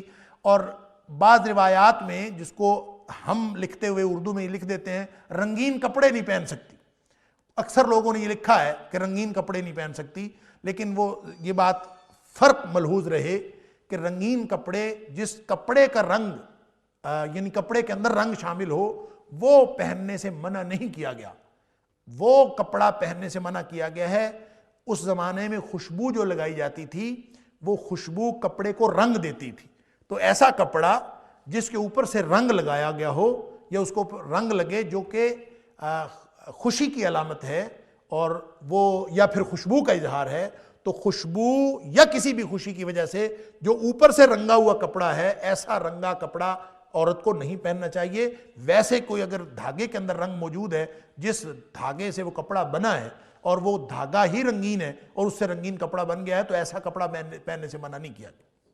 اب یہ 4 مہینے 10 دن ایک اور جو جس پہ کے بارے میں غلط فہمی ہے کہ وہ یہ کہ خاتون اس گھر سے نہیں نکلے گی جس گھر میں وہ موجود، اور اس کا مطلب لوگوں نے یہ لیا ہے کہ وہ گھر سے نکل ہی نہیں سکتی۔ اکثر لوگ فون کرتے ہیں کہ جی وہ کام کے لیے جانا ہے، کہیں افسوس کے لیے جانا ہے، فلاں جگہ پہنچنا ہے، کیا کرنا ہے۔ لیکن نبی اکرم صلی اللہ علیہ وسلم نے عدت کے دوران، یہ باقاعدہ ایک واقعہ ہے کہ نبی اکرم صلی اللہ علیہ وسلم نے افسوس کرنے کے لیے، جنازے کے ساتھ شرکت کرنے کے لیے اجازت نہیں دی، لہذا یہ ایک اسپیسیفک معاملہ ہے۔ افسوس کرنے کے، وہ خود افسوس میں ہے، اس کی ایک خاص وجہ ہے، وہ خود حالت افسوس میں ہے، لہذا وہ سوگ کی حالت میں کہیں اور سوگ منانے وہ نہ جائے۔ لیکن علاوہ ازیں اگر اس کو کوئی کام کرنے کی صورت میں کوئی ایسی کوئی ضرورت پڑتی ہے تو وہ صبح سے شام تک کے دوران وہ گھر سے باہر نکل سکتی ہے۔ ایسا نہیں ہے کہ وہ گھر سے باہر نہیں نکل سکتی، گھر سے باہر نکل سکتی ہے۔ جس بات کی ممانعت ہے نا، وہ ممانعت یہ ہے کہ وہ منتقل کسی اور گھر میں نہیں ہو سکتی۔ اس کا جو منتقلی ہے کسی اور گھر میں یا کسی اور جگہ وہ رات بسر نہیں کر سکتی، اس کو شام سے پہلے پہلے اپنے گھر آ جانا چاہیے، اور علاوہ ازیں اگر وہ کاموں کے لیے نکلتی ہے تو نکل سکتی ہے، البتہ جنازے کے ساتھ شرکت کے لیے اس کو نہیں جانا چاہیے، کیونکہ وہ خود حالت سوگ میں ہے، اور 4 مہینے 10 دن زیب و زینت بھی نہیں کرنی، اور یہ ساری چیزیں اس کے لیے واجب ہیں کہ وہ اس طرح کا اہتمام نہ کرے۔ کیونکہ ایک روایت میں آتا ہے، غالباً بخاری شریف کی حدیث ہے، حضرت زینب رضی اللہ تعالیٰ عنہ اس کی راویہ ہے کہ نبی اکرم صلی اللہ علیہ وسلم سے کسی نے پوچھا تھا کہ فلاں عورت عدت میں ہے، اس کا خاوند فوت ہو گیا ہے اور اس کی رو رو کے آنکھیں خراب ہو گئی ہیں اور اس کو ہم سرما لگا دیں، تو نبی اکرم صلی اللہ علیہ وسلم نے منع کیا تھا کہ اس کو سرما نہ لگائیں۔ تو 3 دفعہ پوچھا گیا اور نبی پاک صلی اللہ علیہ وسلم نہیں، نہ لگائیں اس کو۔ تو اس کا مطلب یہ ہوا کہ ایسی چیز جس کا تعلق ظاہری زینت کے ساتھ ہو وہ استعمال نہ کرنا واجب ہے، اور البتہ کوئی دوائی کے طور پر کوئی چیز استعمال کرنی ہو تو وہ اور بات ہے جس کا تعلق ظاہری زیب و زینت کے ساتھ نہ ہو۔ والذین یتوفون منکم ویذرون ازواجا، یہ ان کی بات ہے جن کے خاوند فوت ہو گئے ہیں۔ اب خاوند فوت ہو جانے کی صورت میں یہ مختلف صورتیں ہو سکتی ہیں۔ یہ بھی ہو سکتا ہے کہ نکاح ہو گیا ہے اور ابھی رخصتی نہیں ہوئی، آگے جا کے مہر کے مسئلے میں یہ صورتیں مختلف قرآن پاک نے بیان کی ہیں، وہاں جا کے پھر ذکر آئے گا۔ تو ایسی خاتون جس کا خاوند فوت ہو گیا ہے، رخصتی بھلے نہ ہوئی ہو، نکاح ہو چکا ہو اور خاوند فوت ہو گیا ہے، تو اس کے بارے میں نبی اکرم صلی اللہ علیہ وآلہ وسلم کا جو فتویٰ ہے، جو ایک خاتون تھیں بروا بنت واشق رضی اللہ تعالیٰ عنہ، ان کے بارے میں نبی اکرم صلی اللہ علیہ وسلم نے ایک فیصلہ کیا تھا۔ ترمذی شریف کی حدیث ہے کہ اس میں حضرت علقمہ رضی اللہ تعالیٰ عنہ وہ روایت کرتے ہیں کہ ایک فیصلہ آیا تھا حضرت عبداللہ بن مسعود رضی اللہ تعالیٰ عنہ کے پاس۔ تو حضرت عبداللہ بن مسعود رضی اللہ تعالیٰ عنہ کے پاس آیا کہ ایک خاتون ہے، اس کا نکاح ہوا تو اس کا خاوند فوت ہو گیا ہے رخصتی سے قبل ہی، تو اب اس کے بارے میں کیا حکم؟ تو حضرت عبداللہ بن مسعود رضی اللہ تعالیٰ عنہ نے یہ فتویٰ دیا، یہ ترمذی شریف کے اندر ہے، انہوں نے یہ فتویٰ دیا کہ اس خاتون کی عدت بھی ہے، یعنی یہ 4 مہینے 10 دن والی، اور اس خاتون کا مہر بھی اس کو دینا پڑے گا، اور اگر مہر مقرر کیا ہوا ہے تو وہ ٹھیک ہے، وہ مہر دینا پڑے گا، اور مہر نہیں مقرر کیا ہوا تو وہ مہر مثل ہے۔ آگے یہ بحث بھی آ جائے گی کہ جس کا مہر مقرر نہ کیا گیا ہو اس کو مہر مثل ہوتا ہے۔ مہر مثل کا مطلب اس خاندان کی عورتوں کا جو عمومی مہر ہوتا ہے وہ اس کو دینا پڑے گا۔ مہر بھی ہے، عدت بھی ہے، میراث میں حصہ بھی ہے۔ یہ فیصلہ کیا حضرت عبداللہ بن مسعود رضی اللہ تعالیٰ عنہ نے، تو حضرت معقل بن سنان اشجعی رضی اللہ تعالیٰ عنہ وہ پاس بیٹھے تھے، اور انہوں نے حضرت عبداللہ بن مسعود رضی اللہ تعالیٰ عنہ سے کہا کہ میں نبی اکرم صلی اللہ علیہ وسلم کے پاس تھا جب بروا بنت واشق رضی اللہ تعالیٰ عنہ کا اسی طرح کا کیس نبی پاک صلی اللہ علیہ وسلم کے پاس آیا تھا، اور نبی کریم صلی اللہ علیہ وسلم نے اس کے بارے میں یہی فیصلہ فرمایا تھا۔ کیا فیصلہ فرمایا تھا؟ کہ مہر بھی ہوگا، عدت بھی ہوگی، اور میراث میں حصہ بھی ہوگا۔ اگر نکاح ہو چکا ہے اس کے بعد خاوند فوت ہو جائے، طلاق کی صورت میں یعنی قبل از رخصتی طلاق کی صورت میں مسائل اور ہیں جو آگے آئیں گے، لیکن قبل از رخصتی وفات خاوند کی صورت میں یہی فیصلہ ہے۔ اور ترمذی شریف کی یہ صحیح حدیث ہے۔ تو نبی اکرم صلی اللہ علیہ وآلہ وسلم کے اس فیصلے کی وجہ سے گویا جب حضرت معقل بن سنان اشجعی رضی اللہ تعالیٰ عنہ حضرت ابن مسعود رضی اللہ تعالیٰ عنہ کو بتا رہے ہیں، اور حدیث کے الفاظ ہیں ابن مسعود رضی اللہ تعالیٰ خوش ہو گئے، تو جب وہ فرما رہے ہیں کہ نبی اکرم صلی اللہ علیہ وسلم نے یہ فیصلہ کیا، تو گویا یہ حدیث مرفوع کا درجہ رکھتی ہے کہ نبی اکرم صلی اللہ علیہ وسلم، صحابی کہہ رہا ہے کہ نبی اکرم صلی اللہ علیہ وسلم نے یہ فیصلہ فرمایا۔ لہٰذا اس فیصلے کی روح سے قرآن میں اس کی وضاحت نہیں ہے کہ یہ کن عورتوں کے بارے میں ہے، رخصتی ہوئی کہ نہیں ہوئی، پہلے ہے یا بعد میں، یہ تفریق یا یہ تقسیم الگ الگ کر کے قرآن نے حکام نہیں دیے، لیکن نبی اکرم صلی اللہ علیہ وسلم کے اس فرمان کی روشنی میں یہ محسوس ہو رہا ہے، اور یہ بات معلوم ہوئی کہ یہ ہر بیوہ عورت کے لیے ہے، چاہے وہ قبل از رخصتی بیوہ ہو گئی ہو اور چاہے بعد از رخصتی بیوہ ہوئی ہو، اس کی 4 مہینے 10 دن اس کی عدت ہے۔ اب یہاں سے وہ مسئلہ بھی حل ہو گیا کہ جو لوگ یہ کہتے ہیں کہ یہ جو عدت ہوتی ہے یہ استبراء رحم کے لیے، اب ان کا خیال یہ ہے کہ یہ اس لیے عدت رکھی گئی ہے۔ عدت کی حکمت جو لوگ بیان کرتے ہیں وہ کہتے ہیں عدت کی حکمت یہ ہے کہ پتہ چل جائے کہ نسب کے اندر کوئی شک نہ ہو، اور پتہ چل جائے کہ عورت کی جو کوکھ ہے وہ خالی، اور یہ پتہ کرنے کے لیے استبراء رحم کے لیے اتنا وقت رکھا۔ تو اب اندازہ کیجئے جس خاتون کا خاوند فوت ہو گیا ہے اور قبل از رخصتی فوت ہو گیا ہے، صرف نکاح ہوا تھا، تو پھر اگر وہ استبراء رحم کے لیے عدت ہوتی ہے تو پھر اس کی تو عدت ہونی نہیں چاہیے۔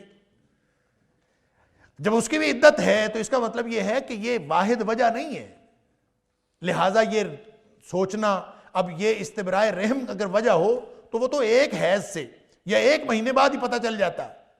تو اس کی حکمتیں اللہ جانتا ہے یا اللہ کے رسول صلی اللہ علیہ وسلم جانتے ہیں، ہمیں نہیں معلوم۔ جب اللہ کا حکم ہے تو وہ 4 مہینے 10 دن کوئی شخص اپنی طرف سے اس کو کہے جی استبراء رحم کے لیے تھا، استبراء رحم ہو گیا، بات ختم ہو گئی۔ نہیں، ایسا نہیں ہوا۔ 4 مہینے 10 دن ہوں گے تو پھر اس میں تو فقہاء نے بڑی تفصیل بیان کی ہے کہ اس وقت کا بھی خیال رکھا جائے گا جس وقت اس کا خاوند فوت ہوا۔ اگر وہ چاند کی پہلی تاریخ ہے تو مفسرین نے اس کی بھی تفصیل بیان کی، اگر وہ چاند کی پہلی تاریخ ہے تو وہ چاند کا حساب رکھ سکتی ہے خاتون۔ تو یہ 4 مہینے 10 دن کی بات ہو، 3 مہینوں کی ہو یا 3 حیض کی بات ہو، یہ سارا کا سارا اللہ کے قرآن کی حکمتیں اللہ ہی جانتا ہے، ہمیں صرف اللہ کے حکم کی تعمیل کرنی ہے۔ یہ جو استبراء رحم والی بات ہے، یہ اگر ہو تو پھر بیوہ جو قبل از رخصتی بیوہ ہو گئی ہے اس کی تو عدت ہونی نہیں چاہیے۔ اگر یہ والی لاجک ہو تو اس کا مطلب ہے یہ لاجک نہیں، اور بھی اللہ کریم نے اس کے اندر بہت ساری حکمتیں رکھی ہیں۔ اور اگر کوئی خاتون، یہ تو عدت ہو گئی ہر اس بیوہ کی جس کی یعنی چاہے قبل از رخصتی ہو چاہے بعد از رخصتی، لیکن اگر بیوہ حاملہ تو پھر اس کی عدت یہ نہیں ہے، پھر اس کی عدت حتی یضعن حملہن، یہ سورہ طلاق کی آیت نمبر 6 کے اندر حکم ہے کہ جب تک حمل یعنی ڈیلیوری نہ ہو جائے، وضع حمل نہ ہو جائے، اس وقت تک اس کی عدت ختم نہیں ہوتی۔ وہ گویا اب 4 مہینے 10 دن کا حساب نہیں ہوگا۔ اب اگر جو بیوہ خاتون ہے وہ حاملہ ہے تو 4 مہینے 10 دن کا حساب نہیں ہوگا، وہ وضع حمل کا حساب ہوگا، بھلے وہ 4 مہینے 10 دن سے کم ہو بھلے وہ زیادہ ہو، اس سے کوئی فرق نہیں پڑتا۔ یعنی وہ اگر کم 1 مہینے بعد 1.5 مہینے بعد ڈیلیوری ہو جاتی ہے تو بس اس کی عدت ختم ہو گئی۔ اس کی عدت اللہ کریم نے وَأُولَاتِ الْأَحْمَالِ أَجَلُهُنَّ أَن يَضَعْنَ حَمْلَهُنَّ سورہ طلاق میں فرما دیا کہ جن جو حمل والی ہیں ان کی 4 مہینے 10 دن نہیں ہے، ان کی وضع حمل ہے۔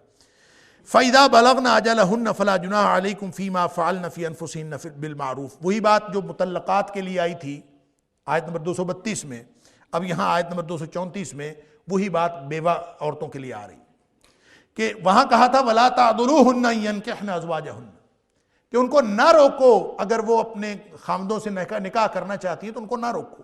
یہاں یہ کہا جا رہا ہے فلا جناح علیکم، تم یہ محسوس نہ کرو کہ تمہارے اوپر کوئی گناہ ہو رہا ہے، فیما فعلن فی انفسہن بالمعروف، اگر معروف طریقے سے بیوہ اپنے بارے میں کوئی فیصلہ کرتی ہے تو اس فیصلے کو تم اپنی ذاتی انا کا مسئلہ نہ بناؤ، وہ تمہارا مسئلہ ہی نہیں ہے، وہ اپنے اوپر وہ جو بھی فیصلہ کرتی ہے، وہ فیصلہ کرے نکاح کا، وہ فیصلہ کرے نئی وہ سوچ و بچار میں وقت گزارنا چاہے، وہ اگر کوئی فیصلہ کرے، لیکن اس کے فیصلے کی پابندی کرنی چاہیے اولیاء کو۔ الثیب احق بنفسها من ولیہا، مسلم شریف کی اس حدیث کے مطابق اس کا خیال رکھنا چاہیے، لیکن اس صورت میں اس کی تحدید کیا ہے؟ بالمعروف۔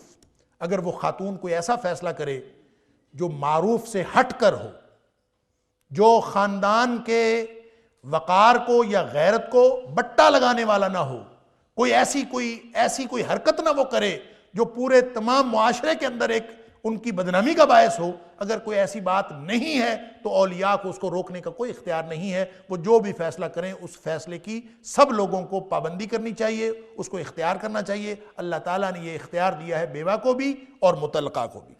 واللہ بما تعملون خبیر، اور تمہارے تمام اعمال سے اللہ تعالیٰ پوری طرح سے باخبر ہے۔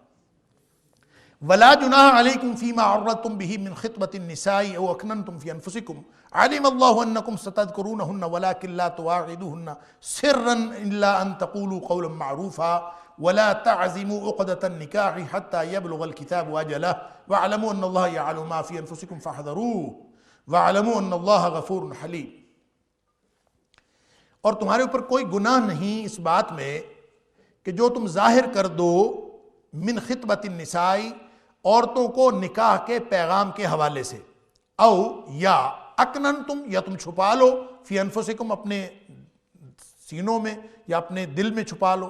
علم اللہ انکم، اللہ تعالیٰ نے جان لیا ہے، اللہ کو معلوم ہے، انکم، یہ کہ تم ستذکرون، تم ضرور تذکرہ کرو گے، ولکن لا تواعدوہن سرا، ہاں یہ تو کرو کہ تم کوئی خفیہ معاہدہ نہ کرو، لا تواعدوہن، ان سے کوئی ایسا وعدہ دو طرفہ نہ کرو، سرن، کوئی خفیہ چھپا ہوا، الا، مگر، ان تقولوا قولا معروفا، کوئی معروف کی بات کر دو تو اس میں کوئی حرج نہیں، ولا تعزموا عقدۃ النکاح، نہ پختہ کرو نکاح کی گرہ کو، ولا تعزموا، نہ پختہ کرو عقدۃ النکاح، نکاح کی گرہ کو، حتی یبلغ الکتاب اجلہ، جب تک کہ وہ مدت پوری نہ ہو جائے، یعنی عدت جو ہے وہ جب تک پوری نہ ہو جائے اس وقت تک یہ نکاح کی گرہ کو پختہ نہ کرو۔ وَاعْلَمُوا، اور جان رکھو، ان اللہ، بے شک اللہ تعالیٰ، یعلم ما فی انفسکم، اللہ تعالیٰ اس بات کو بھی جانتا ہے جو تمہارے دلوں میں ہے،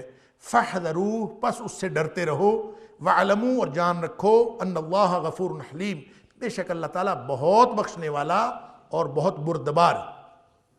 دیکھیں، عدت کی بات ہو گئی، چاہے مطلقہ کی عدت ہے چاہے بیوہ کی عدت، عدت کے دوران نکاح نہیں کرنا، عدت کے دوران کے سارے احکام آ گئے، لیکن مسئلہ یہ ہے کہ وہ خاتون اسی معاشرے میں رہتی ہے جس معاشرے کے اندر مرد رہتے، اور مردوں اور عورتوں کے اس معاشرے میں جو چیزیں فطری طور پر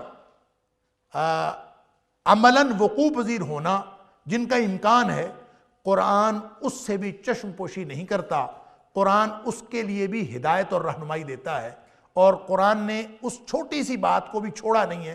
میں نے عرض کیا کہ اتنی تفصیلات قرآن نے عبادات کے بارے میں نہیں دیں جتنی معاشرتی معاملات کے بارے میں دی ہیں۔ دیکھیں، ایک خاتون ہو، وہ بیوہ ہو یا مطلقہ ہو، وہ عمر کے اعتبار سے بھی جوان ہو اور اللہ تعالیٰ نے اس کو خوبصورتی بھی عطا کی ہو، تو لوگوں کے اندر یہ خیال پیدا ہونا، جو بھی اس کے ساتھ نکاح کے امیدوار ہوں ان کے اندر خیال پیدا ہونا اور اس پھر خیال کا اظہار ہونا، یہ ایک یقینی بات ہے، یعنی یہ فطری بات ہے کہ لوگ اس کا ذکر کریں گے۔ اللہ تعالیٰ فرماتا ہے علیم اللہ انکم ستذکرونہن، اللہ کو معلوم ہے کہ تم یقیناً اس کا تذکرہ کرو، یہ انسان کی نفسیات ہے۔ اللہ کو کیوں معلوم ہے؟ کہ ہماری نفسیات اس نے بنائی ہیں، اللہ کو ہر بات معلوم ہے، وہ جانتا ہے کہ یہ رہ ہی نہیں سکتے، ذکر تو ضرور کریں گے، لہٰذا ذکر کرنے سے اس بات سے منع ہی نہیں کیا جس بات سے ہم رک نہیں سکتے، جس سے رک نہیں سکتے۔ میں ہمیشہ عرض کرتا ہوں کہ شریعت نے کسی چیز پر ایسی خامخواہ ایسا بین نہیں لگایا کہ جہاں سے نکلنے کا راستہ کوئی نہ ہو. اور نبی کریم صلی اللہ علیہ وسلم نے بھی اپنی پوری حیات طیبہ میں صحابہ کرام کو کسی ایسی بند گلی میں لا کے نہیں چھوڑا کہ جہاں سے نکلنے کا کوئی راستہ نہ ہو. کوئی نہ کوئی راستہ ضرور دیتا ہے. اللہ کا قرآن بھی راستہ دیتا ہے, نبی اکرم صلی اللہ علیہ وسلم بھی راستہ دیتے ہیں, اور وہ راستہ اس فطری طریقے کے مطابق ہے. جو ڈیمیج یا جو تباہ شدہ فطرت ہے اس کے جو خیال کیے ہوئے راستے ہیں وہ نہیں, بلکہ جو سلیم الفطرت انسان ہے, فطرت سلیمہ کے مطابق جو راستے ہیں وہ سارے کے سارے قرآن دیتا. لہٰذا دل میں خیال پیدا ہونا یہ ایک فطری بات ہے. لہٰذا فرمایا کہ اس بات میں کوئی گناہ نہیں اگر اس کا اظہار ہو جائے. انسان ظاہر کر بیٹھتا ہے نا, بات کر بیٹھتا ہے. لہٰذا فرمایا فیما عرضتم بہ, جو تم نے ظاہر کر دیا ہو. عرضہ کا مطلب ہوتا ہے ظاہر کر دینا یا پیش کرنا. تو آپ نے کسی طرح سے ظاہر کر دیا ہو. من خطبۃ النساء, عورتوں کے نکاح کے پیغام کے حوالے سے خطبہ منگنی کو کہہ دیتے ہیں یا نکاح کے پیغام کو کہتے ہیں. او یا اکننتم فی انفسکم, دل میں چھپا لو یا ظاہر کر دو, دونوں صورتوں میں کوئی گناہ نہیں. اور ظاہر جو ہونا ہے وہ باقاعدہ اس کو پیش نہیں کرنا, بلکہ اشارے کنائے میں اگر ظاہر ہو جائے, کیونکہ اللہ کو معلوم ہے کہ تم تذکرہ کیے بغیر تو رہ نہیں سکتے. لہذا اگر تذکرہ ہو جائے, اشارے کنائے میں بات ہو جائے تو اس میں کوئی حرج نہیں ہے.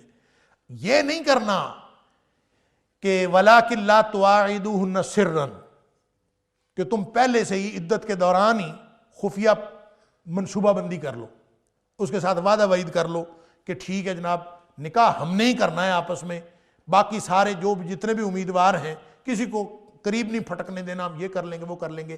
آپس میں کوئی معاہدہ کوئی وعدہ وعید ہو جائے یہ بھی گناہ ہے, چاہے کسی کو نہ پتہ چلے. یہ اگر خفیہ معاہدہ کر لیا تو یہ بھی غلط ہے.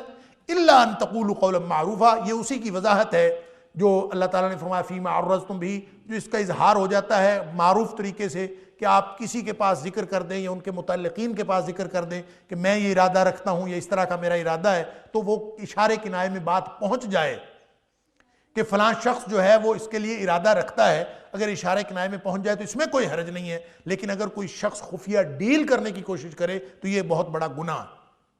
وَلَا تَعْزِمُوا عُقْدَةَ النِّکَاحِ, اور رہ گئی بات یہ کہ یہ تو بات کرنے کے حوالے سے ہو رہی تھی, نکاح ہی کر لیا جائے, نکاح کی بات پکی کر لی جائے, یہ تو بہت بڑا گناہ.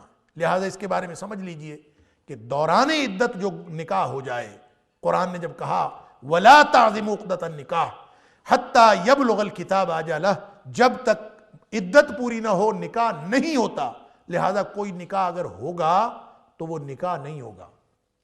اس لیے مفسرین نے لکھا ہے کہ اگر کوئی مرد عورت یہ غلطی کر بیٹھیں کہ وہ دوران عدت نکاح کر لیں, وہ عدت چاہے بیوہ کی ہو چاہے مطلقہ کی ہو.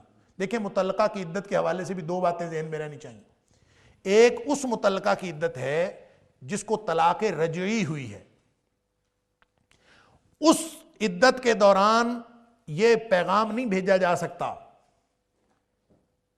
یہ فرق ملحوظ رکھیں ذہن میں. جس کو طلاق رجعی ہوئی ہے, جس میں اس کے اصل خامند کو رجوع کا حق باقی ہے, اس کی دوران عدت کوئی شخص نکاح کا پیغام نہیں بھیج سکتا. یہ اس عورت کی بات نہیں ہو رہی, اس میں صرف اور صرف اس کے خامند کو حق ہے کہ وہ رجوع کر لے.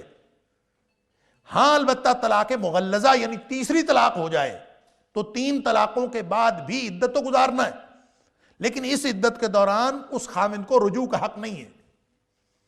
اور جس طلاق کے بعد اصل خامند کو رجوع کا حق نہیں ہے, یہ اس کے بارے میں کہا جا رہا ہے اگر کوئی امیدوار ہے تو وہ اگر کوئی اظہار کر دے تو کوئی حرج نہیں ہے.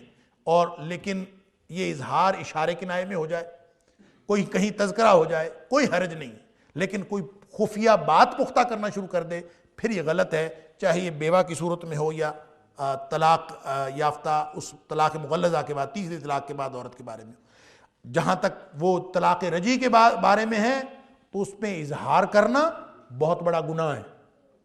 یعنی اگر کوئی خاتون کو طلاق ہوئی ہے, طلاق رجعی 1 طلاق ہوئی ہے یا 2 طلاقیں ہوئی ہیں, اور وہ خاتون عدت گزار رہی ہے, تو آپ نے یہ آیت وہاں اپلائی نہیں ہوتی، یعنی اس آیت کو وہاں اپلائی کر کے کوئی شخص جو ہے وہ اپنا اظہار کرنا شروع کر دے کہ قرآن نے اجازت دی ہے، کہ اس عورت کے لیے یہ اظہار کی اجازت نہیں ہے جس کے خامند کو بھی رجوع کا حق باقی ہے. اس میں صرف اور صرف اس کا خامند اس سے ذکر کر سکتا ہے، تذکرہ کر سکتا ہے، بات کر سکتا ہے، رجوع کر سکتا ہے جو کرنا چاہے، لیکن کوئی دوسرا شخص نہیں کر سکتا. وَاعْلَمُوا أَنَّ اللَّهَ يَعْلَمُ مَا فِي أَنفُسِكُمْ فَاحْذَرُوا، دل میں بھی جو چھپا ہوا ہے نا اس کو تمہارا اللہ جانتا ہے. وَاعْلَمُوا، یہ ہمیشہ یقین رکھو اس بات کا. یہ جہاں کہیں قرآن یہ کہتا ہے نا وَاعْلَمُوا، تو لفظی معنی تو یہی ہے کہ جان رکھو. اصل بات یہ ہے کہ اللہ تعالی ہمیں یہ باور کرانا چاہتا ہے کہ تم اس احساس کو ہر وقت اپنے ذہنوں میں تازہ رکھو کہ میرا اللہ سب دیکھ رہا ہے. وَاعْلَمُوا أَنَّ اللَّهَ يَعْلَمُ مَا فِي أَنفُسِكُمْ، یعنی دل میں جو چیز ہے وہ بھی اللہ جانتا ہے، اور دل میں جو چیز ہے فَاحْذَرُوا، پر سے اللہ سے ڈرتے رہو. دل میں جو بات ہے اس کے بارے میں بھی اللہ سے ڈرتے رہو. حالانکہ بات تو دل میں ہے تو اس کے بارے میں اللہ سے کیا ڈرنا. تو یہ بات ذہن میں رکھیے. پہلے بھی بات ہو چکی کہ اللہ کریم نے صرف اس چیز کا حساب نہیں لینا جو انسان عمل کرتا ہے، اس چیز کا بھی حساب لینا ہے جو انسان سوچتا ہے. ان تبدوا ما فی انفسکم او تخفوہ یحاسبکم بہ اللہ، ہر چیز کے بارے میں سوال کیا جائے گا. تو جو دل میں ہے چاہے چھپاؤ چاہے ظاہر کرو، اس کے بارے میں حساب ہوگا. وہ جو حضرت علی رضی اللہ تعالیٰ کی روایت ہے نا کہ نبی اکرم صلی اللہ علیہ وسلم سے انہوں نے پوچھا تھا دل میں تو بڑے خیالات آتے، تو نبی پاک صلی اللہ علیہ وسلم نے فرمایا تھا نہیں، جو دل پر خیال آ جاتے ہیں جب تک وہ زبان پر نہیں آتے اس پر کوئی گرفت نہیں ہے. ان دونوں باتوں میں تطبیق یہ ہے کہ ایک خیال وہ ہے جو دل میں غیر ارادی طور پر آتا، اس پر کوئی گرفت نہیں ہے. ایک خیال وہ ہے جو انسان اپنے دل میں لاتا بھی ہے، پھر اس کو پالتا بھی ہے، پھر اس کو سوچتا بھی ہے، پھر سوچ کے اس سے لذت بھی حاصل کرتا ہے. تو تفکر ایک عمل ہے دل دماغ کا. اس عمل کے ذریعے سے جو شخص ارادی طور پر یہ عمل کرتا ہے سوچنے کا، اس پر گرفت ہے، اور جو غیر ارادی طور پر خیالات آ جاتے ہیں اس پر کوئی گرفت نہیں ہے. اللہ تعالیٰ مجھے اور آپ کو قرآن پاک کی سمجھ اور عمل کی توفیق عطا فرمائے. وَاعْلَمُوا أَنَّ اللَّهَ غَفُورٌ حَلِيمٌ وَآخِرُ دَعْوَانَا أَنِ الْحَمْدُ لِلَّهِ رَبِّ الْعَالَمِينَ.